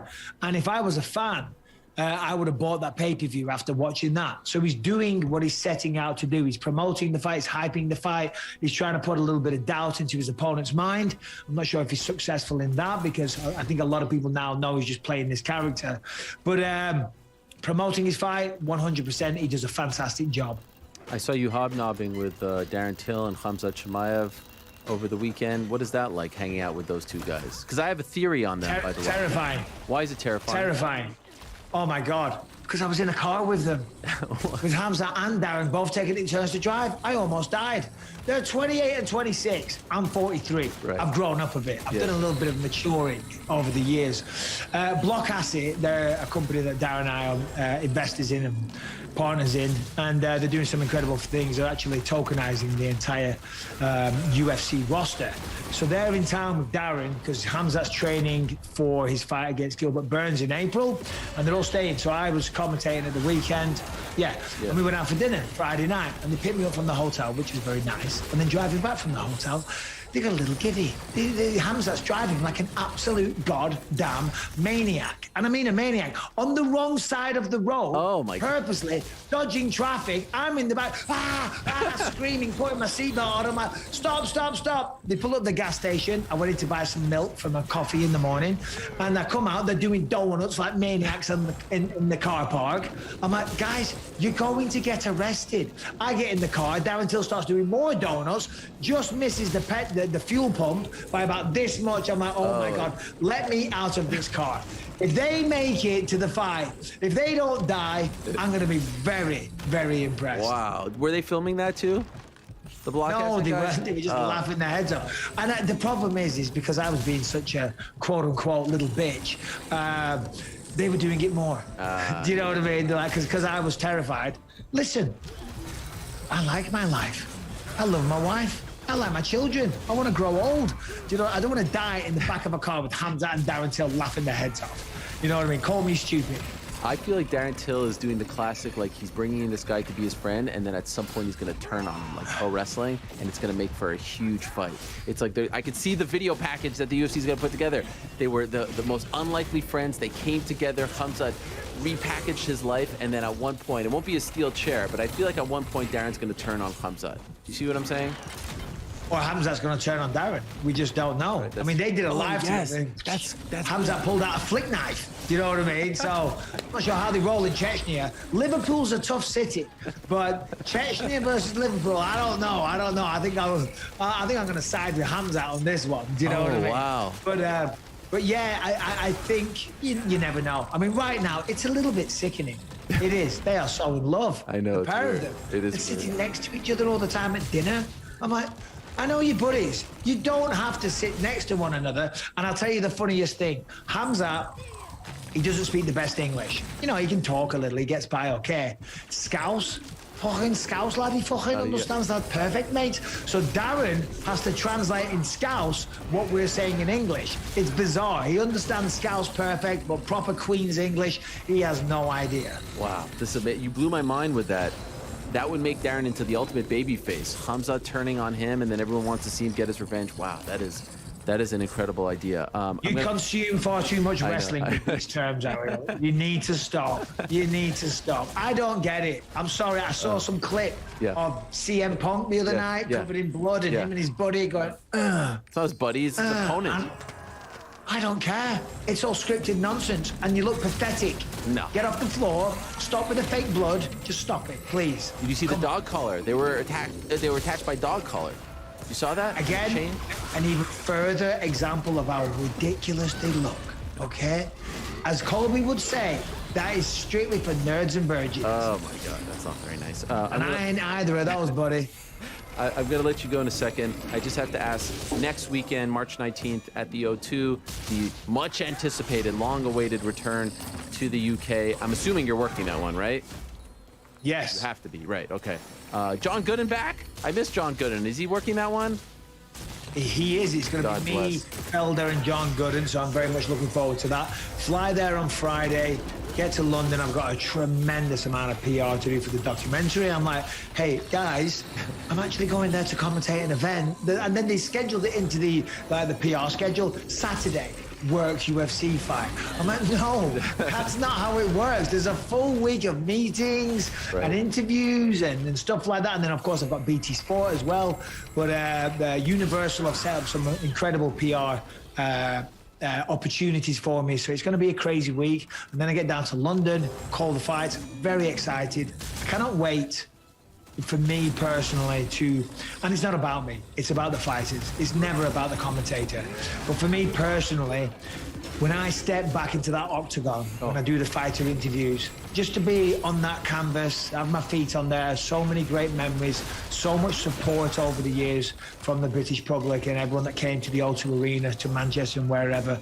I will never forget that. And that's partly why, by the way, I did this tour, Tales from the Octagon.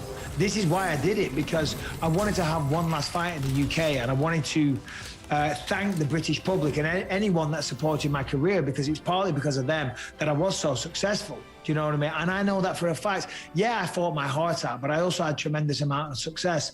And I never got to have that final fight because of my eye, and after the Gastelum fight, my good eye started messing up as well. So it was too dangerous. And I wanted to, you know, the whole thing, get on the microphone, take your gloves off, put it down on the canvas and thank everyone. And Audie Attar said to me, he said, Mike, he said, you are romancing this in your mind. He said, you are going to risk going blind for that. So you don't need to do that. And he was right. But that's why I did this tour, and it was all about, you know, thanking the British public, and I have quite the finale. So yeah, so when I step foot into that canvas, it's going to bring back a lot of memories for me, and yeah, it's going to be very emotional. But the fights are incredible. Tom Aspinall, Darren, Paddy the Baddy, Molly McCann, Paul Craig. Yes. Can't wait for it. By the way, this is not your first time back, is it? No, it's my first time commentating. Is it? Really? I've worked, yes. In the UK? Yeah, first time commentating. Wow, yeah, so, I didn't realize that. That is a huge deal. Yeah, it is a huge deal. I'm very much looking forward to it. Obviously, we know Leon. This was the last thing that I wanted to ask you. Leon is going to get a title shot next, so you could go. Is that confirmed? It's all but. I mean, I spoke to. Yeah, it's all but confirmed. Probably in July. I mean, even Usman himself said. Actually, I think to Caroline Pierce of BT, he wants it to be International Fight Week, all that stuff. I'm just curious, like, of all these names, because a lot of people in the UK, journalists that I talk to, PT, etc., not from the UK or Irish, but he says, like, this is the golden age of UK MMA. Like, there's never been this many great fighters coming out of the UK in particular. Could you tell me, like, one that you think that you could confidently say is going to be a champion, will be the next UK champion? Again, Leon could be the easy one because he's literally fighting for the belt next, but maybe excluding him, who's the guy or gal that you say? So Leon has a strong possibility because he's incredible. Right. The only problem is that he's got Kamaru Usman, who's the pound-for-pound #1. So I'm not saying that he can't beat Usman. I'm just saying it's a tall order and it's going to be hard. And I'm sure he understands that as well. Darren Till, I believe, one day. He's still only 28. We know he's had some mixed results lately. He's got some work to do and he's doing that work. And I firmly believe he can be a champ one day. Arnold Allen, again, he's right there. He's kind of like a Leon Edwards. Yes. You know, stays quiet, but he's doing the work. He's chipping away. And if he continues, they're going to have no choice but to give him a shot. But the one that I think I can firmly say that will become champion one day is without question Tom Aspinall. He moves like a middleweight. He's 6'6". He's gigantic. He's so humble. He's such a hard worker. He's a lifelong jiu-jitsu specialist. He's got incredible striking, and he's so humble that he does the work. He's 4-0 in the UFC, 4 stoppages. He's got a tall order with Volkov, but I believe if he can get through Volkov, then nothing but big fights. Of course, we've got Ngannou. You know, he's at the top of the food chain. But Tom's very, very technical. So I think Tom's going to pull it off. I mean, come on. You know, I can't be the only one forever, Ariel. No, of course. That's why I love Arnold. I think he's a great character. I'd love to see him get more shine. This is a massive fight for him against Dan Hooker. But yes, I would agree. And there's a tremendous amount of time. I mean, there's guys like Lerone Murphy coming up. I mean, it's just an amazing. Yes, of course. Right? You know? As you say, I mean, we haven't even mentioned Paddy the Baddy, and there's many others. Right now, British MMA is at its peak. You know, there's so many great fighters. And then, of course, outside the UFC, we've got Michael Venom Page and many others, you know. So the country's very well represented. Great Britain, I'm talking about. So, yeah, it's great. It's great to be a part of it still. Bisping, the Michael Bisping story. It comes out here in America March 22nd on digital and on demand. In the US, that's the 22nd. In the UK, the 21st. They get it a day early, which I think is apropos. I mean, they should. It's the least that you could do for them. Give it to them a day early. I mean, I guess you could just say because we're 8 hours ahead when we're showing it. Maybe that's when it goes. It's the middle of the night in America. That's fair. You know what I mean? So when you wake up, you'll have it. That's fair. That's There you fair. go. Bispingdoc.com. Bispingdoc.com is where you can get all the information on where you can get it. Instagram is @BispingDoc. Twitter @BispingDoc. All those places. And of course, Michael Bisping's got the YouTube channel. He's got the Block Acid. He's got the podcast.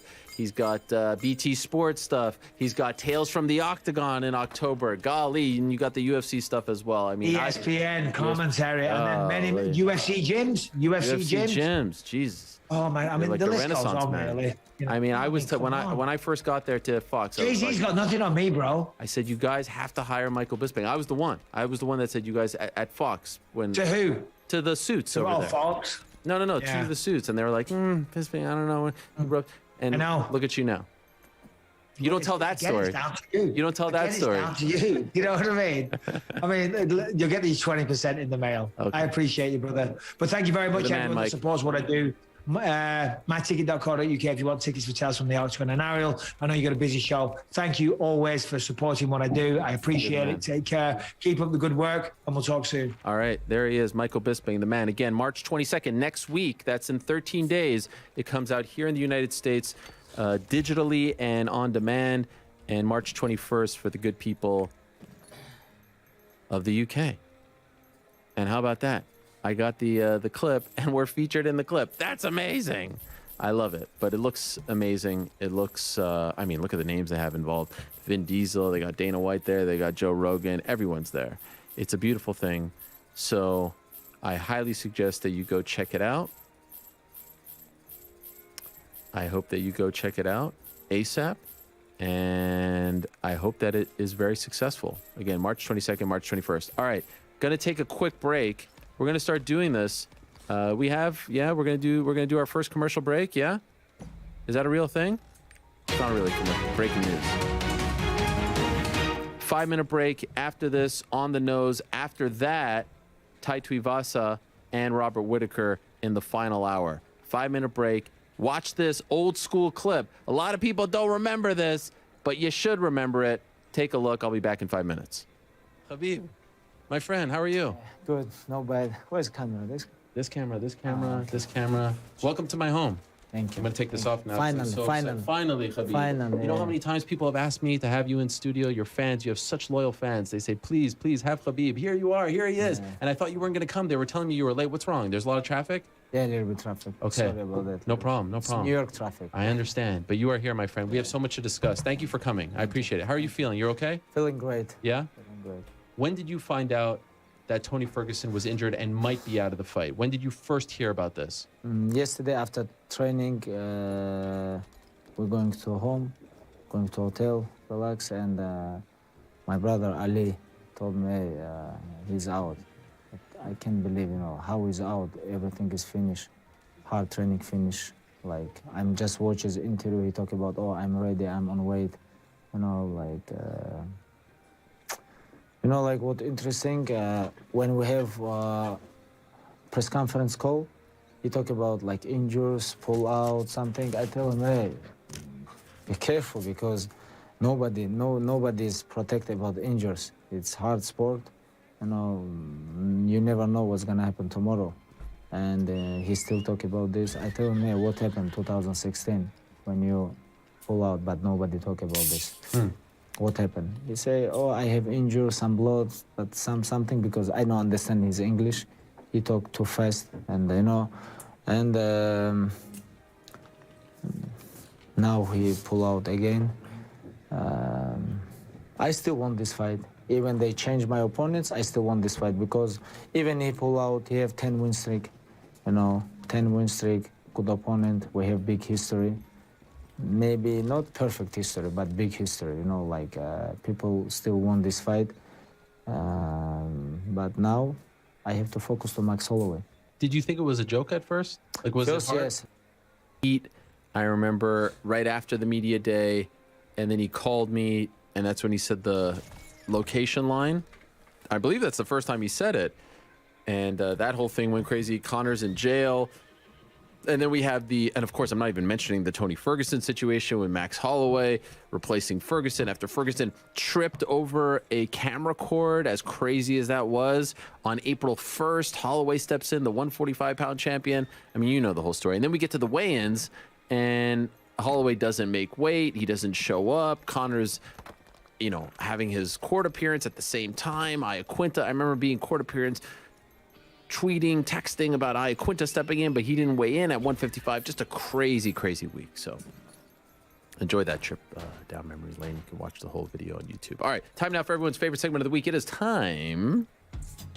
It's time for a good old-fashioned Q&A, MMA fans. Yeah. Ladies and gentlemen, the moment has arrived to hear from the man himself, Ariel Helwani. Live from the Box Studios in beautiful New York City, it's On the Nose. And now, to answer your questions, get out of your seats and on your feet because here he is, Ariel Helwani. Yeah. Thank you very much to Mike Heck. I do have to correct my good friend EK on Twitter. That wasn't the first ever commercial break in the history of the MMA.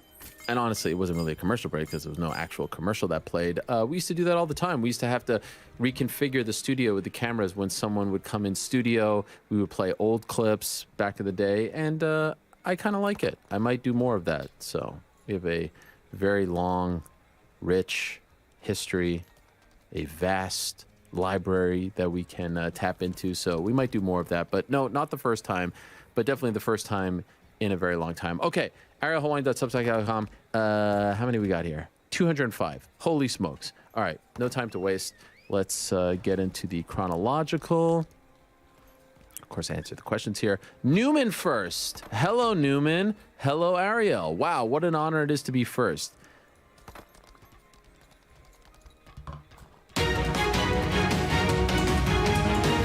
Cubano, not first. That's big news. It took a lot of hard work and dedication to get here, but I finally made it. I have to start by congratulating you and Mrs. Helwani on becoming U.S. citizens. Thank you. You have a lot of questions to get to, so I'll keep mine short. On the upcoming UFC schedule, they have 3 consecutive fight nights in April scheduled at the Apex. Do you know if they plan to take any of those events on the road? Not the April ones, no. Hopefully more and more as time goes on, but not the April ones. Also, how do you see Robert Whittaker fitting in at 170? So Robert Whittaker, Last night said, maybe it's the return of Skinny Rob. Of course, Robert Whitaker is going to join us in 35 minutes, so stay tuned for actual answers from Rob. The way I interpreted that was he has a fight coming up. He's got to lose weight. He was on vacation. He's back to 85. Yet for some reason, everyone's interpreting it as 170, Rob. Why the hell would this guy go back to 170? He's the second best middleweight on the planet. He just fought Israel to a decision, went the distance with him. He beats everyone else at 85. He's had more success in the UFC at 85 than 170. Why the hell would he do that? So I don't know why you all think it's 170. I think it's just him getting a fight sooner than later at 85. We'll find out. El Cubano, hola Ariel. Last week's main event was a tough outing for my guy Gamebred. Still, as a true fan through and through, I can't wait to see his next match, what his next match will be, or when his next match will be, to fully support him once again. Can you rank these 5 opponents in order from least likely to most likely to be next in line? Conor McGregor, Nathan Diaz, Nick Diaz, Leon Edwards if he loses, Wonderboy rematch. Bonus, is there any possible opponent that may be flying under the radar? Way too soon, Viva Hiawani. I love you, Cubano. Way too soon to say any sort of... Actually, there's like no front runner right now. There's like literally no front runner because he just fought. However, if I would have to rank those five, I'd say, okay, so we'll go like 1 being most likely, 5 least likely. 1...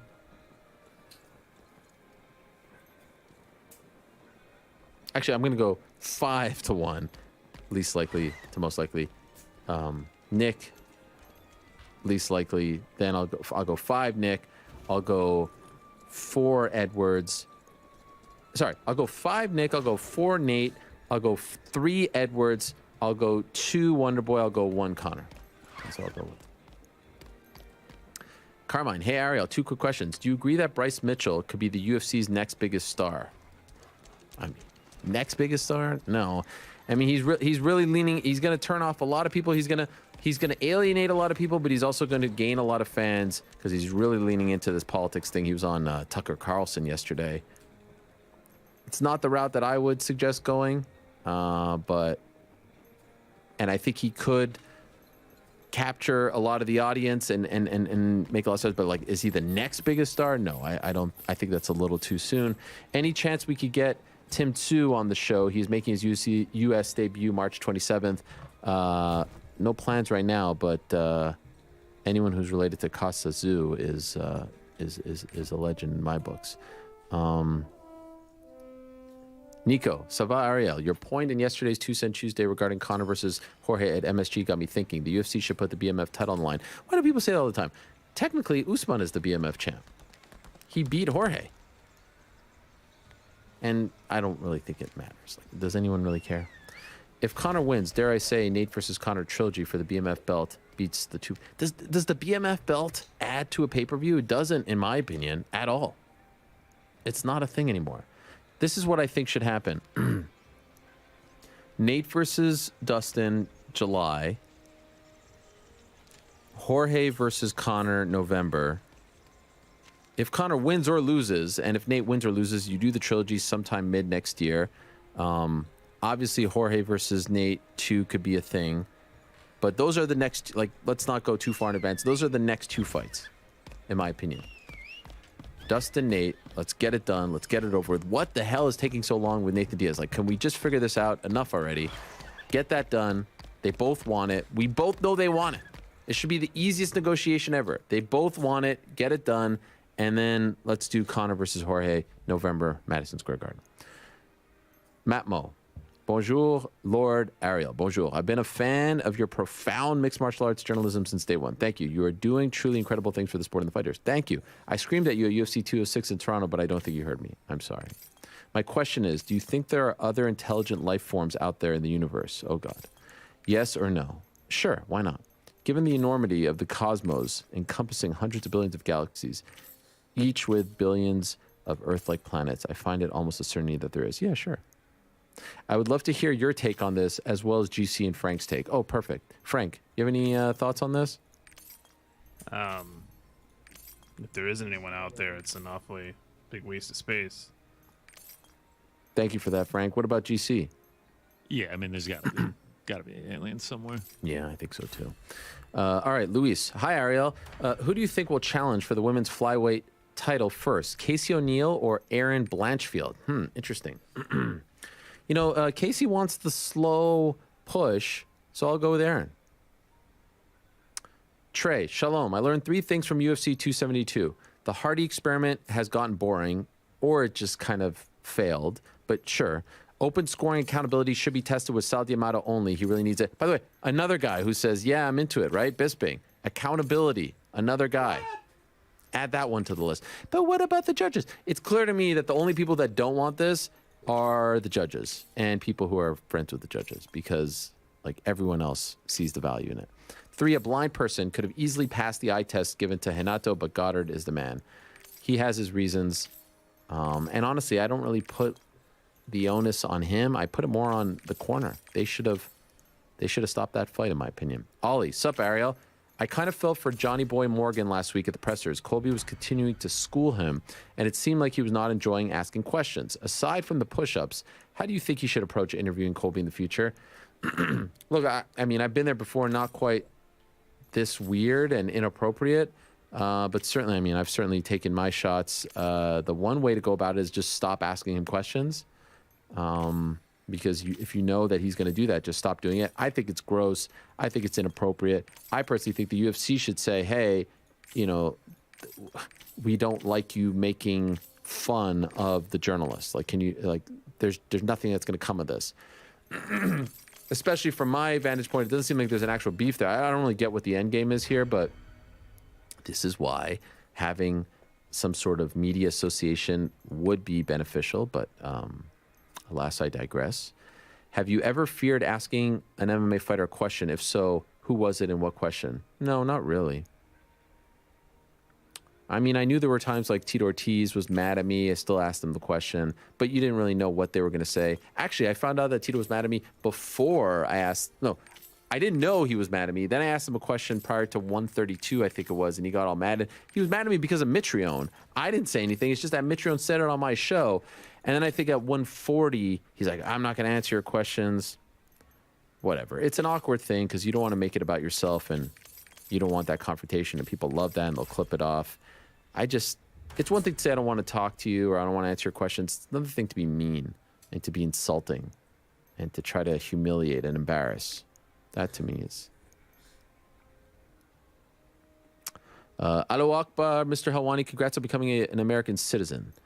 The world is so full of sad news. Can we take a moment to talk about the love for all the lads, ladies? Yes.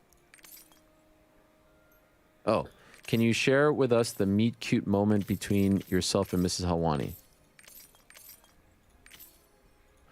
Can I ask what your pickup line was with the first date? Well, I actually first met my wife in 1994. We were in 7th grade, August of 1994. So in Montreal, in Quebec, there's no middle school, and high school ends with grade 11, 11th grade. You can always tell if someone's from Canada if they say grade 8, grade 7, grade 6, as opposed to 6th grade, 9th grade, 10th grade. And then you have like your marks, right, instead of your grades. Mm-hmm. You mean like A plus, B plus, C plus? Yeah, like, oh, have you marked my test yet instead of A?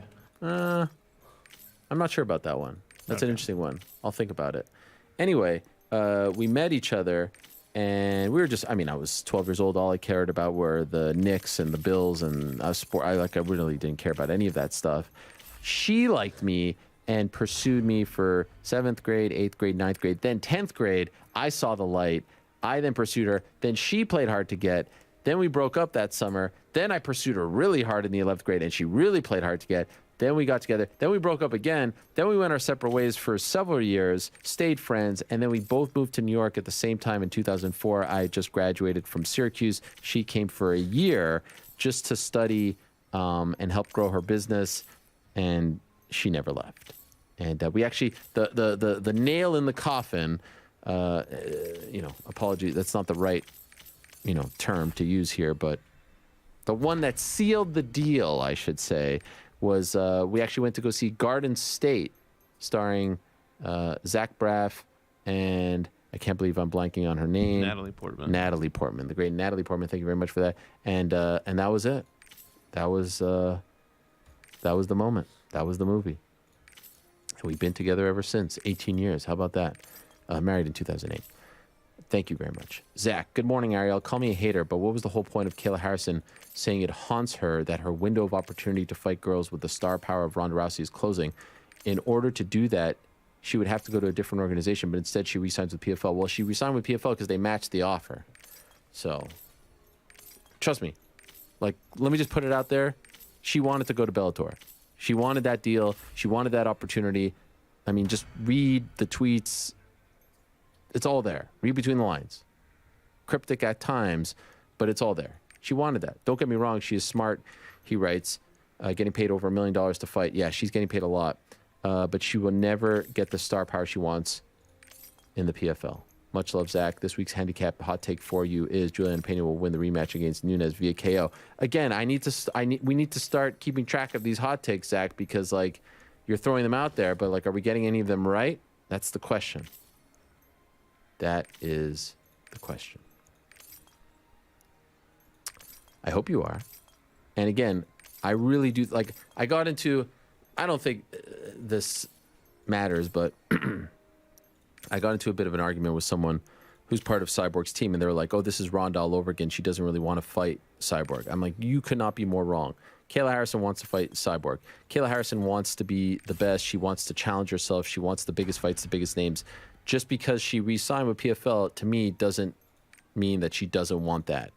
It's just a very unique situation. They matched, and they had the ability to. Now, could she have maybe tried to broker a deal that they don't match? She sits out, yes, but you know she still has to fight. She still has to get paid. She wants that Cyborg fight, 1,000%. Now they're doing Cyborg April against Arlene Blankow again. Like, there's nothing going on for her in Bellator. There's literally nothing going on for her. If she's not fighting Kat Zingano, there's nothing going on. So when her deal is up in the summer, we'll find out. We'll find out where she goes and who wants to fight who. Alec Tomlinson.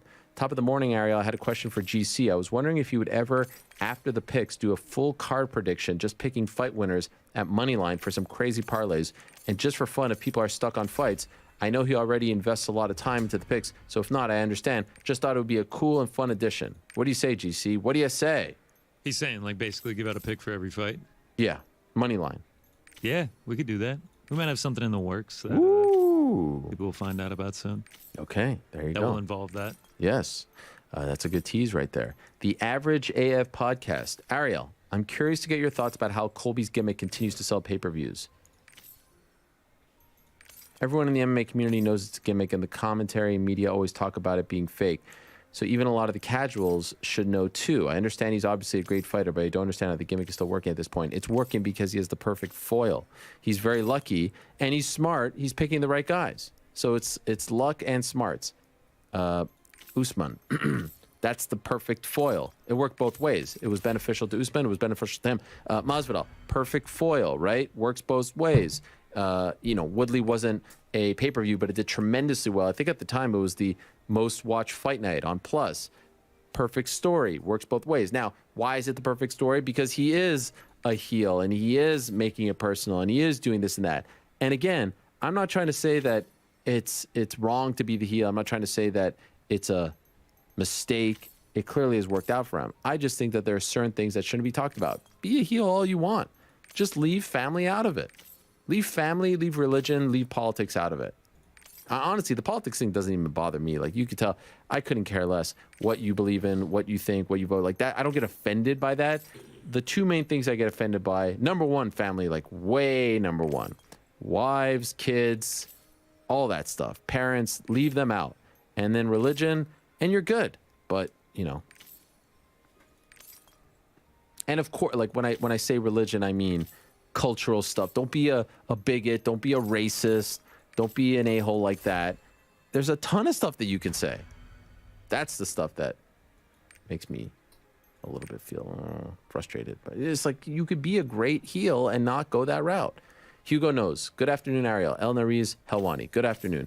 If we can't get a sponsorship from Lego for Brandon Moreno, Can we rally the Helwani army and bombard the Funko Pop IG page / socials demanding a Brandon Moreno Funko? I mean, he's got a management team. They should be picking up the phone and cutting these deals. That would be another feather in the cap. I got way too many things to worry about. But getting, Brandon Moreno a Funko Pop deal, that's what he has a manager for, an agent for.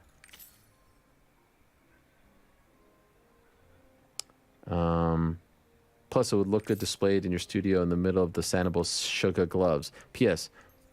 Are there rumblings the 2nd July pay-per-view card to return to Anaheim? Yes, I reported that, July 30th. Hey, Ariel, from Mike. How soon can we expect you and Eddie Hearn to start your MMA organization? That would be wild. Imagine that.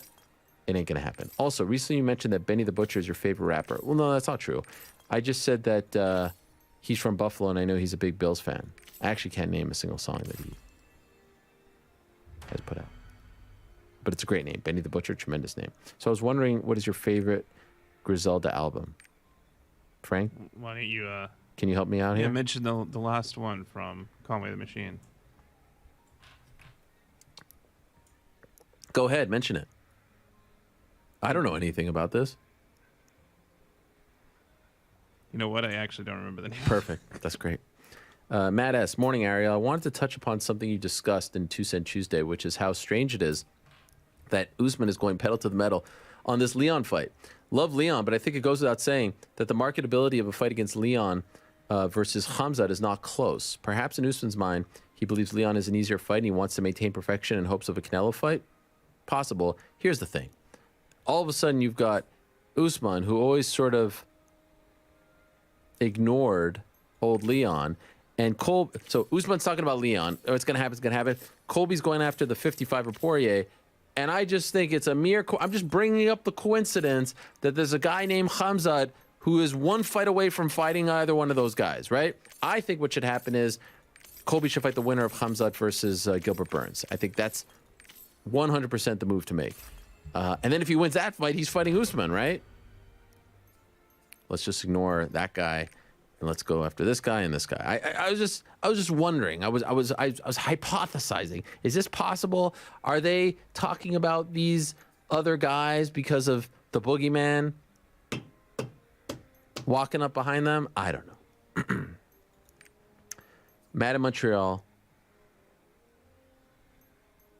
What is your favorite and most challenging part about doing the show each week? 10-7 Hilwani from the green room on Colby's BS call. Thank you.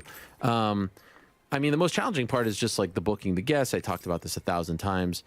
I love when I sit here and get to do the show and talk to everyone and they're here and you get 45 minutes with Michael Bisping and Ben Askren and all this stuff. It's just basically, a big fight happens. Can you get the guy on?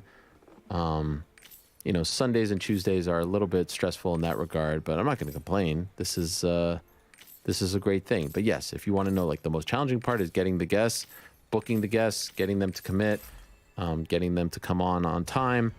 And the best part is actually doing the show. And I mean, when the show's over, it's a great feeling as well. When it's a great show and you're like, wow, that was awesome. Tremendous feeling. What's better than that? Good day, Ariel, Sweaty Spaghetti. If the interviews on this show in the last few months have shown us anything, it's that the sport is absolutely stacked full of individuals from all walks of life who have such incredible stories to tell. The Francis, Bryce, and Kayla interviews, for example, are all truly captivating for completely different reasons. Thank you. Why is it then that the UFC seems intent on restricting the individuality of these incredible people, from denying Kelleher his flag, this and that? Ultimately, the UFC is most invested in the UFC. They want that brand to be number one. There's a reason why the only person that's appeared on every episode of The Ultimate Fighter is Dana White. And there's a reason why when someone gets really big, they tend to butt heads with that person. The brand will always be number one. And so, yes, this is why I have said, let the fighters wear whatever they want. We all go gaga over some, camo shorts. Let the fighters be who they want to be. Let them walk out to the cage with whatever they want. Of course, within reason, but look how we react to a great Tyson Fury walkout or a Mike Tyson walkout from back in the day. Look how we remember a Tito Ortiz flame shorts or a Chuck Liddell Iceman shorts. Look how we remember GSP coming out with the gi, with the bandana. Look how we remember Tyson coming out with the black boots and the black towel over his head. Like, this is why we love fighters. We love their personalities. We love how unique they are, the individuals that they are. We love this about them. We don't want them to look the same. We don't want look at Jalen Turner. If he could come out wearing a freaking tarantula costume, I bet you more people would know who he is and be more emotionally invested in him. But ultimately, what's going to sell the TV deals and the merch and all it in their mind, it's the UFC. During your beef earlier this year, you used the line, "If you come for the king, you best not miss." Where did you get that line from? Because you were asked about The Wire last week. Yes, I know it was from The Wire. It's obviously an iconic line, but it is true that I have not seen any episodes of The Wire. I have been watching Winning Time on HBO about the 1980s Lakers dynasty. This is an amazing show. There's only been one episode, and I only get to like 10 minutes in every time, and then I fall asleep. But wow. Anyone out there, watch that show. Adam McKay, John C. Reilly. It's really well done. I thought it was going to be a little hokey. It's like playing off of, an actual, like when they try to recreate famous sports moments, you're like, that's not really Kareem. That's not really Magic. So far, it's tremendous.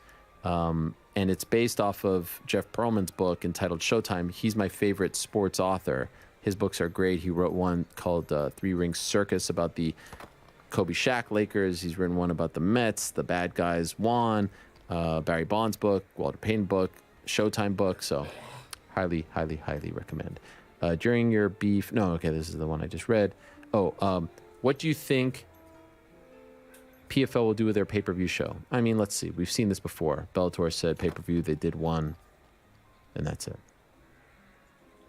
I bet that had something to do with the matching as well. Hello, Ariel. This idea came to me last week. You know, people get mad when you have non-MMA guests? Yeah, and it's whack. Like 98% of the guests on the show are MMA related. Why do you care when we have Tyson freaking Fury on? I mean, there's usually some sort of connection to fighting, right? I don't just have a random person on, so just chill the F out. What are your thoughts on changing the name of the show to the Combat Sports Hour? I mean, I guess, but, the hour, like the hour is wrong. It's not even an hour. So who cares at this point? That's what I say. Call whatever you want. But I'm always I love having those guys on, and I will continue to. And the beauty is, if you don't like them, just fast forward. Hugo Crawford. Hey, Ariel, congrats on becoming an American citizen. Thank you very much. You mentioned that the UFC was looking to do Max and Josh Emmett. Any update on that? Not yet. Also, any truth to the rumor that Stipe and Ty are fighting for the interim belt on July 2nd? We'll find out soon. In an hour. No, less than an hour. 45 minutes. Tai Tuivasa is going to join us. And Robert Whitaker is still to come as well in about 15 minutes. Steven. Hey, Ariel. Congrats.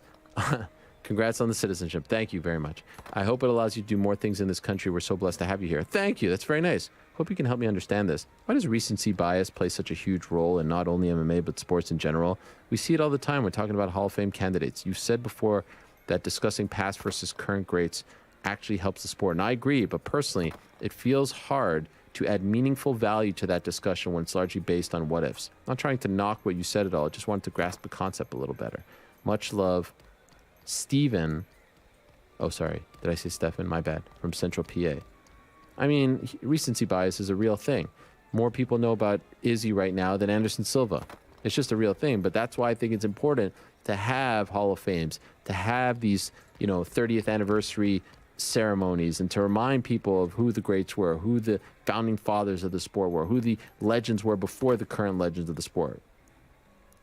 But the sport is actually, it's built and it's constructed to encourage recency bias, right? This next card is the greatest card of all time. Really? Because back in 2009, there were some pretty deep damn cards. Shalom, Ariel. Danny. Shalom, Lord Helwani. Excuse me. Rankings aside, what are your thoughts on a hypothetical matchup between Lando Venata and Justin Gaethje? Golly, that's a random one. I mean, Gaethje is fighting for the belt next. I mean, at some point, but that ain't in the works anytime soon. Hey, Ariel, from Nim. We've had a few impressions recently, so what would you rate these impressions out of 10? Killishaw's impression of GC, it's phenomenal. Killishaw's impression of New York Rick. Helwani's impression of Sean Sheehan, and the anonymous judge on open scoring. Congrats on the citizenship.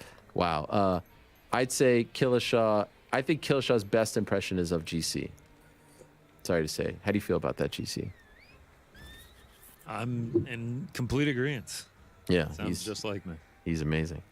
Though you're Sheehan. What will we do about our feelings? Sounds eerily similar to the open scoring complainers. Yeah, I mean, it's one and the same. Daniel, slightly random non-MMA question to start.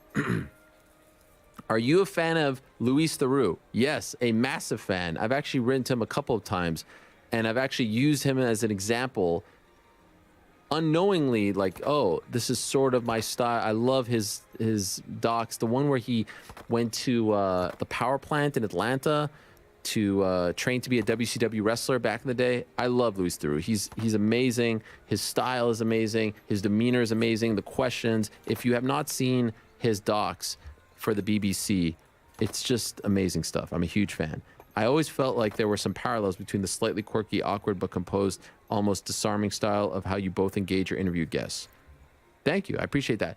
Not on purpose, but I will admit, over the years, I've watched a lot more of him, and I'm sure by osmosis, by just watching it, has seeped into my brain. So, yeah, thank you very much. I am a huge fan of his. That's one time someone actually compared me to him on Twitter, and he wrote back, I was like, holy crap. That is amazing. I'd love to interview him at some point. Al, what's your opinion on the way Colby responds to John Morgan's questions? Yeah, it's nonsense. It's nonsense.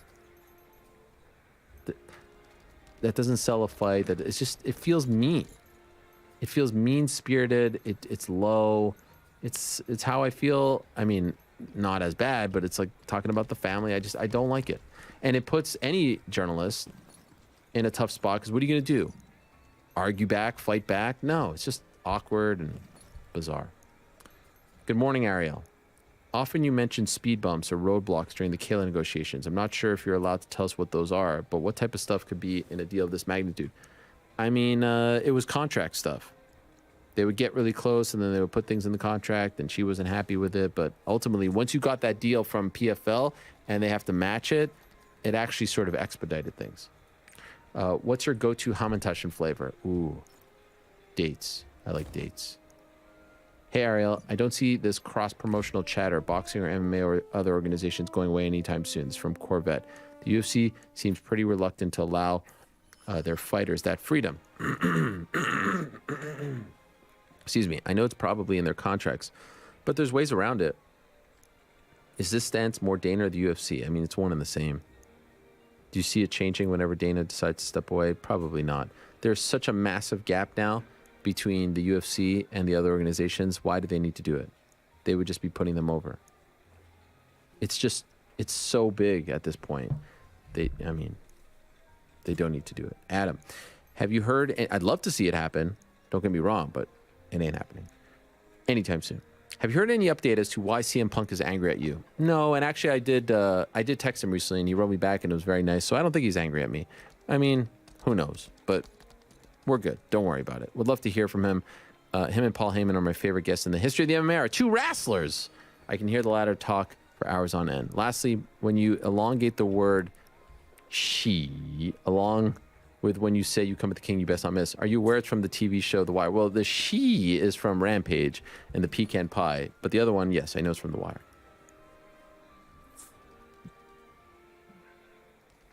Jezza. Yo, Ariel, Jezza Q here again. Respect, brother. As always, great work. Kayla interview was honesty, and it was amazing. I think the Kayla interview and honesty. You get the point. You know what I loved so much about that Kayla interview? It was impromptu. It wasn't planned to go in that direction. She's in the car. She's sweaty. You know, sometimes when you work out, you're clear-headed. You're thinking about other things. I just love the sort of impromptu nature of it all. This week got me thinking. That story you told about Chael refusing to get off the bus and having your back was brilliant. It was a car, actually, but yes, thank you. It was amazing. Are there any other similar situations you could draw on where a fighter has looked out for you like this that you wouldn't mind sharing? Keep up the great work. If GC can help with some tips for the Cheltenham Festival, biggest horse racing meeting of the year in the UK, which starts next week, that would be amazing. Do you know anything about this? No, but I'm Googling it right now. The Cheltenham. Chilton. Sounds like I want some action. Yeah. I don't know about I mean, there have been a lot of things. I mean, the one that obviously comes to mind is UFC 199, and the ones who tweeted on my behalf. DC did. I believe John Jones did, and a few others as well. Quinta. So that meant a lot to me. But yeah, I mean, my relationship with Chael is a lot different. You know, we were friends. We are friends. We were coworkers. We were co-hosts. And that just really meant a lot. Actually, 2 years ago, I think yesterday, today, something like that. Maybe 2 days ago, March 7th. Eric, hi Ariel, Mazel Tov on the citizenship. Wow, another question about Colby and John Morgan. Golly. Yeah, I mean, I answered that one. Whack. You're stranded on an island for 1 full year. You must pick one UFC fighter and one member of the MMA Hour team to accompany you, survive with you. Who do you choose? Jeez Louise. Thanks for always keeping it P. Shout out to Mystic GC. And shout out to my boys, Sean, Sheamus, and Kato. Golly, one UFC fighter and one... I'm not doing that. That's mean. I can't do that. It's a great question, but I can't do that. Colton. Hey, Ariel. Now that you're... I'm going to go with Mysterious Frank. That's my pick.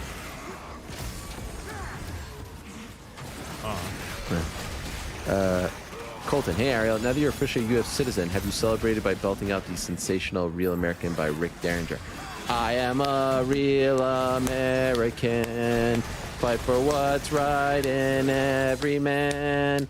I am a real American, fight for your rights, fight for your life.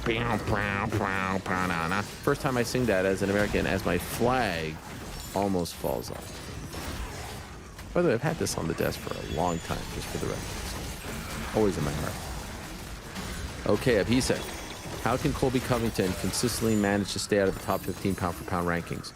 Who does these rankings? I don't believe that they're actual real people. If I'm being honest, I don't actually think they exist. But you make a strong point. He should be in there. True or false? Had there been a 165-pound division, Colby beats Khabib. What a fight. Colby beats Kamaru. I'll say false. False. Colby beats Conor at 165. Well, the wrestling, true. Colby, Nate, true. Can Colby make a pro wrestling career in AEW as a gimmick against ATT, or is that too dangerous? No, I don't think it'll work. And a fun one, can Eric Jackman be called as the Brock Lesnar of the MMA Hour, the main eventer, Monday Night Messiah, man of his own rules? Sure.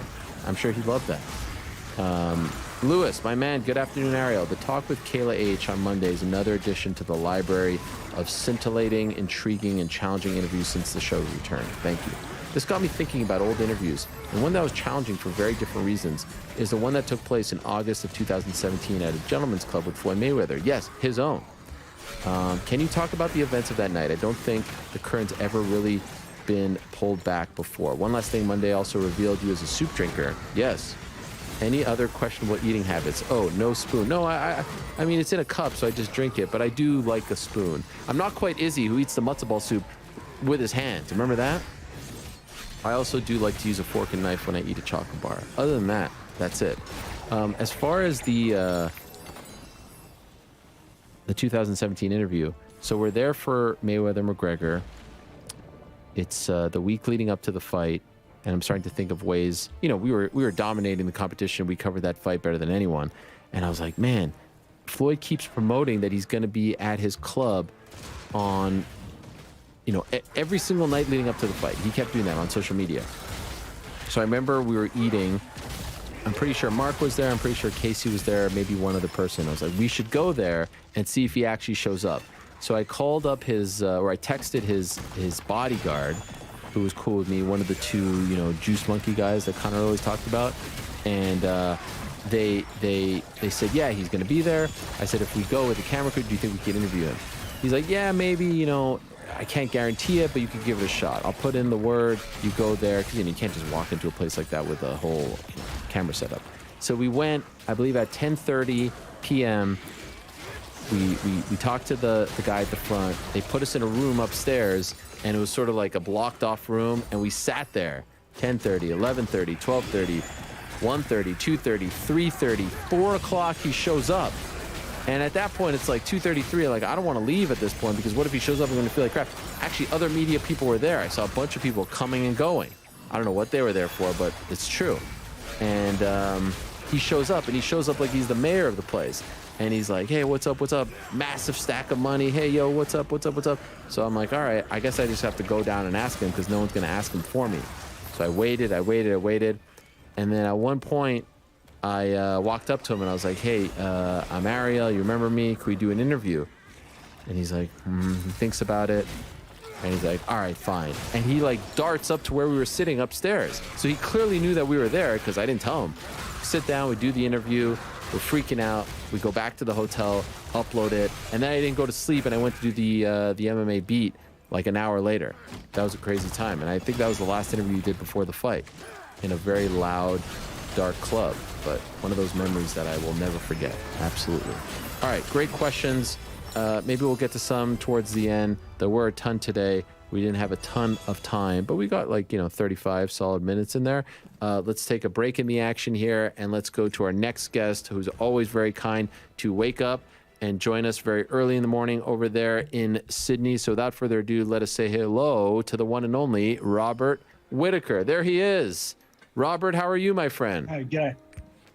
Good, thank you, mate. Good morning. Good morning. Good morning to you. Yes, a pleasure to have you on, and always appreciate you doing it very early. Now, I have to be honest, Robert.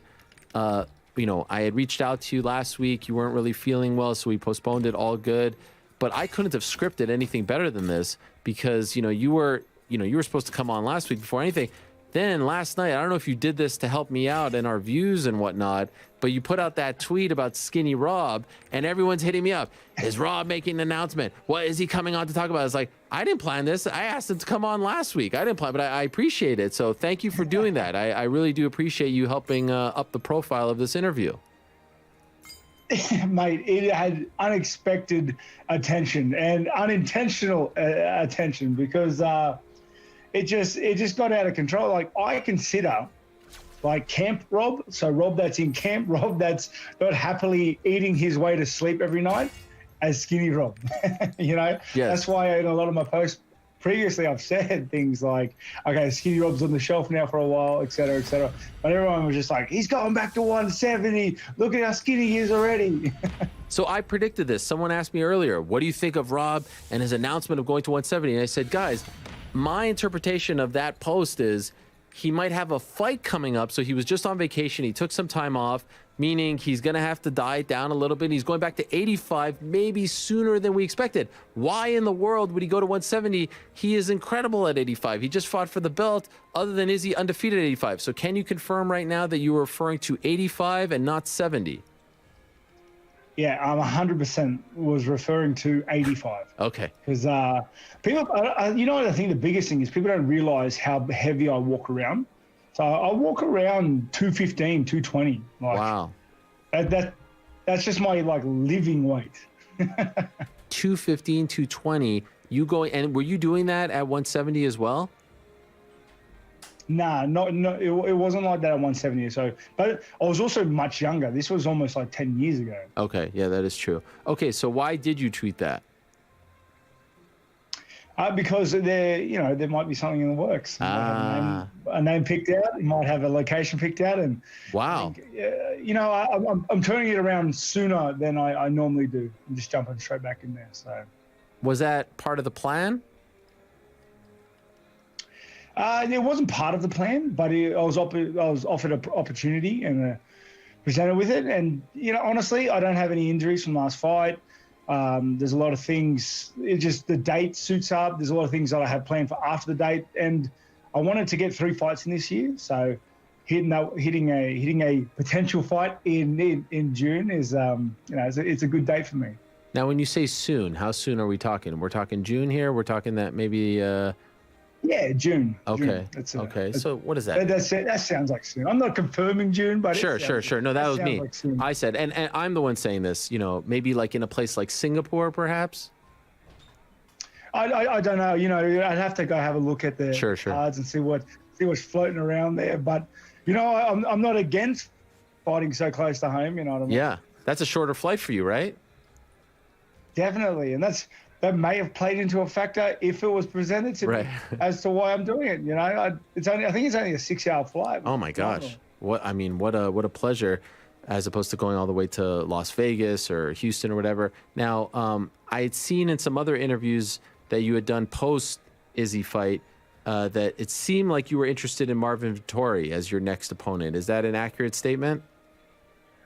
Well, if we're just breaking it down, you know, if we're just spitballing here, in the top 5, there's only one guy I haven't fought yet, right? So and then his name's the only one to pull out of the hat. So wait, see. So would it be fair to hypothesize that a potential fight against Marvin Vettori is your next fight in June? Is that a fair hypothesis? Just a hypothesis. If I'm to read the tea leaves. You know, it's hard to say. If you want to guess and spitball, be my guess. Okay.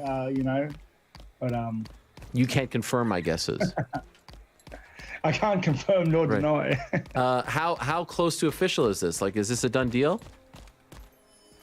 The talks are pretty confirmed at this point. Nice. It's more about just you know, the fine lines. Now, again, hypothetically, a fight against a guy who you haven't fought, like Marvin Vettori, does this interest you? Are you interested in a fight like this? Or is it just because I haven't fought this guy and everyone else I've fought, so just the new challenge is what interests me? No, definitely. All new challenges interest me. There's never been a particular fight that I'm like, man, I want that fight because that fight interests me. I've never really been like that. It's just more of haven't fought him before, and because my last fight was easy, so it was preparing for a rematch. Rematches suck, and preparing for rematches suck, especially when you lost the first one. So, the amount of work and the thought processes that go through the camp and everything like that. It's a bit trying. So to break away from a rematch and to fight a new phase, some new blood, it's it's interesting. So just curious, could you expand on that? Like, why does it suck to? Because I would imagine some people would love the idea of righting the wrong of the first fight. Why does it suck? Well, I guess it's because I lost the first one, and in the fashion that I lost the first one, it just presents you with so many what ifs and self-doubt, and it's not like I struggle with confidence or I was battling doubt the entire camp. That's not what happened. But it's more like an insidious, just a tiny what if, or got to be careful about this, or visualizing his reach a foot longer than it really is, because you know what I mean. It's just little things, but those little things over the course of, how long was the prep? 5 months, honestly, because the fight kept getting pushed back. So over the course of 5 months, 6 months or whatever it was, it just annoys you. Like, it drains you. It's heavy, and leaving the fight and having a new face is, I don't know, refreshing. Fighting is refreshing. I like that very much. You don't hear a lot of people say that. Have you watched the fight again? I have not. I'm sorry. Okay, no. Is there a reason for that, or is that common for you?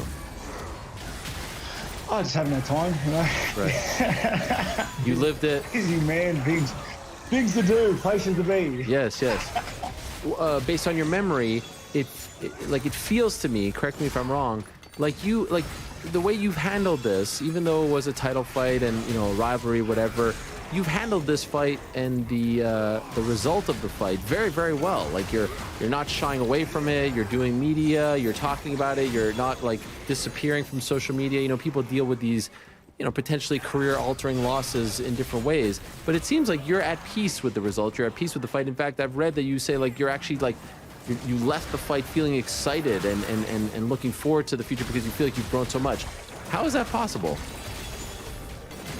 Oh, well, there's two options I could have gone with. There's either be butthurt and then whinge and moan about how I didn't get the nod that I thought I deserved, or just be happy for what I took from the fight and what I gathered and how much I've gained from that fight and from the prep and from the fights leading up to there, and how different the second fight was to the first, and the unlimited. I left that fight realizing that there's no ceiling. I don't have a ceiling. I'm only getting better every fight. You can see that I'm only getting better, and that excites me. That excites me because I'm young enough to still make changes, to develop, to get better, to go into fights, and eventually we'll come across paths again. I mentioned before, like it is, I believe, inevitable, and I'll make sure not to leave it so close. Will you be disappointed if you don't get a third crack at him before it's all said and done? Now, it depends how it happens. So if, say, for whatever, he leaves the division or he retires before, like suddenly, before I've worked my way back up there, then I'll be upset. But if I'm just beating up everybody in the division and there's no one left, and I'm still not given that shot, then yes, I'll be upset. But I don't see that happening. People, I think everybody likes the fight between me and Izzy. It's such a technical and aggressive fight. I think you believe you won that fight, right? Yeah, it's not that I believe that I won the fight. It's just I believe that I did enough. I believe that if he wasn't a champion, I win that fight more often than not. Okay, but I do understand that it's a championship fight. Close fights at a championship level generally go to the champ, and it is what it is. It is what it is. But that's actually wrong, right? Like a judge should not score a round based on who the champion is. Mate, if I agree and understand, but if that's how the world worked, then yeah, Do you think that happens? It's a much easier place, isn't it? Do you think that happens? Like, do you think that they actually, if it's a close round, they'll be like, it was close, let me give it to the champ? Do you think that actually goes into the thought process? Mate, are you asking me what the thought process goes on with judges? Well, do you believe that? Because when I hear people say, like, honestly, to be the champ, you got to beat the champ, I'm like, no, you just have to win 3 out of 5 rounds. That's it. And I believe I did that. I do. And I guess trying to guess what the judges are thinking or anyone around the environment is beyond me, because it's honestly, it's a rabbit hole you don't want to fall down, especially when you're on the unfair end. Okay, so let me throw this one at you. I've been on this crusade as of late. I want to see open scoring in MMA. I want open score. I want to know where you stand going into the 5th round. How do you feel about this idea? Yeah, 100%. Why not? I don't know why it's hidden to begin with. Yes, thank you. Thank you. I mean, I just had Bisping on. He agreed. Last week, I had Tyson Fury on. I know it's a different sport, but it's pretty much the same thing. It's just more rounds. He agreed. Eddie Hearn agreed. Canelo agreed. I don't understand why you guys, with so much money at stake, with your futures at stake, all that stuff, you should know going into the 5th round where you stand. The same way a tennis player knows where they stand, a soccer player, you know what I mean? Exactly, because it literally dictates how I'm conducting myself in the octagon. Like I was in 3, 4, and 5. I was confident that I was winning the rounds, that I was winning the fight. There wasn't a need to go out there and start swinging crazy things or try to force positions, because trying to force things with Israel is hard as hell anyway. That's when it gets dangerous. But I didn't feel the need to do that because I was quite confident that I was ahead on the scoring card. So yeah, I believe in open. I don't know why they're hidden to begin with. It makes no sense. And I don't see a push. Kansas is the only commission here in the United States that does it. In fact, there's a card tonight in Victa where they will do it. But I would really love to know. And the dissenters say, if you're up, more than 2 rounds going into or 2 rounds or more going into the 5th, the guy who's up will coast. But I don't buy that. And guess what? You've watched sports where a team is up big. They're not just they have to play the game, right? You got to play. You got to fight. I think it's crazy, and I would love to see this happen. And I would, you would know better than anyone. You're going to fight. You're thinking you win, but you're not actually winning on the scorecards. You probably do a few things differently in that 5th round. Well, and it's exactly that. And the dissenters say, if you're winning and you're up 2 rounds.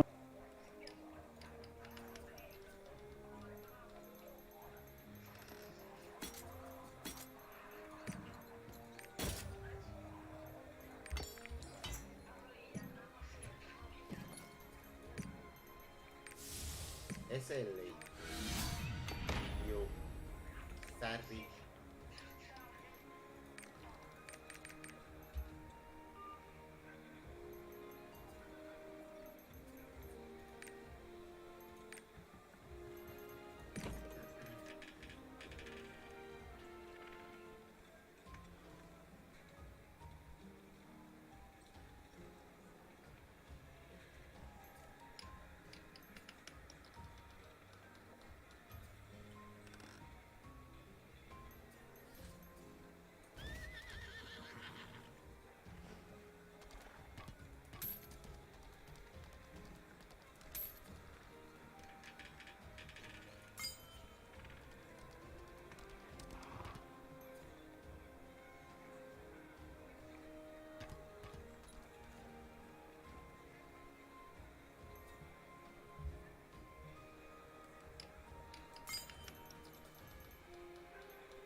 in a 3-round fight, and he's going to coast. It's like, have you ever been in a fight and tried coasting, mate? Yeah. You know what I mean? Like, you'll get caught. You can't just sit down and you can't just sit down and chill, especially when your mate across from you knows he's losing. Like, it gets so much worse. It's like when you're in a fight and the guy across from you knows he's losing, and then you hear the clappers for the 10 seconds. Yeah. It goes bap, bap, bap. And you know he's going to go mental. Like, that's it. He's going out there for blood. You know, that is the most dangerous 10 seconds of the fight. And, same thing. Looking back, is there anything you wish you would have done differently? I know you say that you think you won. I totally respect that. But are there things that you wish in hindsight and retrospect that you could have done, would have done in order to ensure the victory? You know, hindsight's a beautiful thing, right? Yeah. So I try not to play with it too much because it just makes you regret and hate things. But, like, I guess if I could take the realization and the confidence that I gathered in round 2 and give it to myself in round 1, that would lead to a very different fight. Interesting. A very different fight. Round 1 was Izzy's best round because I just wasn't. I don't want to say not confident, because I'm very confident. It's just that I didn't have undoubted belief in what I was doing. You know, I still had lingering feelings from that first fight. And then I shook those off in round 2, and the rest is history. You know, I was able to execute the game plan and find everything so easy and flowing and so effective. And so that's about the only thing, you know, and that's probably a reason why I don't look at my fights too much, because I could nitpick technical details all day, all night, like 100 million things. Instead, what I'll do is I'll take the feeling away, how I felt in there, what I need to adjust on a larger scale, and let my coaches nitpick the technical details, and then they can pass it on during the next camp. So that's a really interesting thing, because obviously you were very open about like how you felt about the first fight and your mental state in that first fight. Did you feel that week, like, was that doubt starting to creep in fight week once you were back, press conference, face-offs? Like, were you starting to feel like you were back in that spot from a couple of years ago? Nah, definitely not. And you can see it during fight week, I'm very comfortable. Yeah. And at the press conference, I'm very comfortable. A very different feeling, you know. I had thoughts leading into the week that, oh man, I hope this doesn't go south, because it just makes it more draining than it needs to be. But I was ready. No, I was ready. This is my first rodeo by a long shot. But you know what it is? It's like in the fight itself, in the years that since I fought him and the way that he beat me in the first fight, it just made him seem so much bigger than he was. So much better than he was.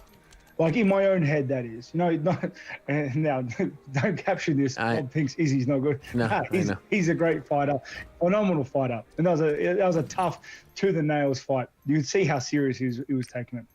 The thing is, it made him seem unhittable. Like, in my own head, he seemed unhittable. Like, I couldn't get in, I couldn't hit him. His reach was crazy.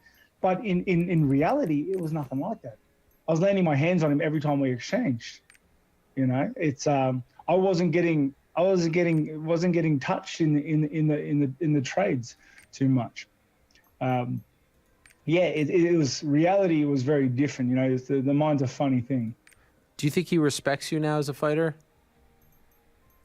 Yeah, definitely, and I think he's actually said that. And I respected him beforehand as a fighter. He's a phenomenal fighter, and yeah, you got to, I think, at this level, especially once we let go of all the personal bad blood. I don't even know how that started, but the bad blood go. You just realize we're just two guys at the highest level doing our thing. Does it bother you that there's bad blood there? Because, you know, the situation between you guys reminds me a little bit of Tyron Woodley and Wonderboy Thompson back in the day, where everyone was like, you know, Woodley was so mad at Thompson and there was such animosity, and everyone was like, Thompson's like the nicest guy. How could you be mad at that guy? He's like one of the nicest people on the planet, and no one really got it. And I feel like we say the same thing about you, and it's like, well, what's the beef here? You know, like, why does he dislike you so much? Or why does he not feel like you're the guy that everyone says that you are? Does it bother you that you have that relationship with him? Nah, I think it's over now. But definitely, I think personality-wise, we don't get along very much. But you don't need to get along with everyone. That is true. No, I mean, it makes for bigger fights. But you probably, I mean, if it was up to you, there would be less animosity. Is that accurate? Yeah, like, to be fair, there's as much as last fight. There wasn't. That was cool. Yeah, you know, the whole thing is not even about animosity. I don't mind building up fights. I don't mind trash talking and all that. The thing is, like, I just want to be left alone. I like being left alone. And and like, when they start doing all this stuff, it forces me to have to do more things or do this or address these questions or address. And I don't want to do more. I just want to, like, leave me alone. Yes. You just want to train, prepare for the fight. Unfortunately, this is a part of the game, selling the fight, all that stuff. You shared a great clip when you came home. Your kids were waiting for you in the trunk. Did you know that was going to happen? No, I didn't know. Oh, man. I didn't know they were there. So. That is amazing. Yeah. Now, how long were they waiting for you there? About 3 days. So it was lucky my flight didn't get delayed. You know what I mean? That's right. That's right. But can you even put that into words, what that feeling is like? The trunk opens and your little, your kids are just waiting there for you. Yeah, and they're at an age now, because you know how when your kids are young, they don't care where you're going. Sure. And when you get back, they don't realize you're back. They didn't realize you left. Yeah. My kids are at an age now where they miss me. So when I'm Skyping them when I'm away, they're sad I'm not there. So to be able to see them like that, it's literally the best feeling in the world. Like, they're my driving force, and to have them pick me up from the airport, it makes me feel like a warrior coming back from you know, from duty, like from work. It's it's touching, mate. Will you ever be one of those guys who brings your kids into the cage? We've seen this before, or do you like the separation of them not being there? Yeah, I like the separation. I'd love for them to be a part of it.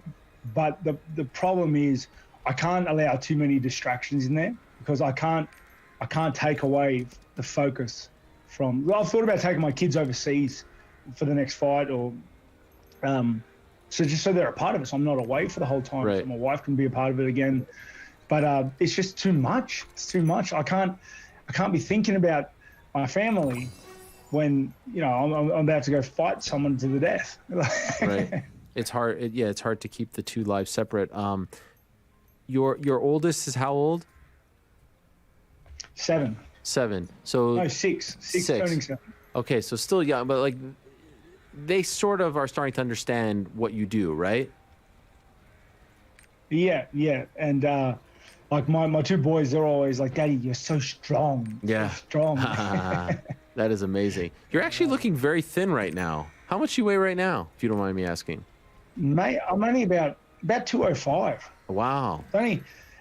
That's a crazy thing. It's only been about 3 weeks since the last dig, and had massive flooding here. Oh, yeah. I don't know if you've heard of it. Yeah. Big flooding in the area, so all the takeout delivery is closed. Oh, no. You have to eat at home. So, mate, I've just been eating whatever I've got in the cupboards, and it's keeping me trim. Everything okay, though? Like house, gym, everything okay? Yeah, fortunately, they got minor flooding. You know, there's a lot of my heart bleeds for everybody else that's sitting on their roof. The flooding is getting pretty crazy out this way. But yeah, I don't know. I hope it's turned a corner. It hasn't been raining today, so. There was some talk after the fight. Rob goes to 205 now. You should go to 205. Is this something that you have considered? Yeah, when I've been speaking, I've considered it because going up is definitely the option, not going down. And I've considered it, but the only thing is though, like I just feel like I'm so good at middleweight. Yeah. You know, I've got the cut well down. My strength versus cardio versus speed is just on point. Yeah, I feel like I lose some of that if I move up to 205. So it might be, I don't know. Well, I think I'm going to try and just work my way up to a title shot here one more time and then play with the idea afterwards. I feel like the beauty of the situation and the way that you're able to handle, you know, moments like this is ultimately, and again, if I'm wrong, please let me know. I feel like you don't care, and I hope you understand where I'm talking about here, about being a champion. Like, the belt doesn't define you. It doesn't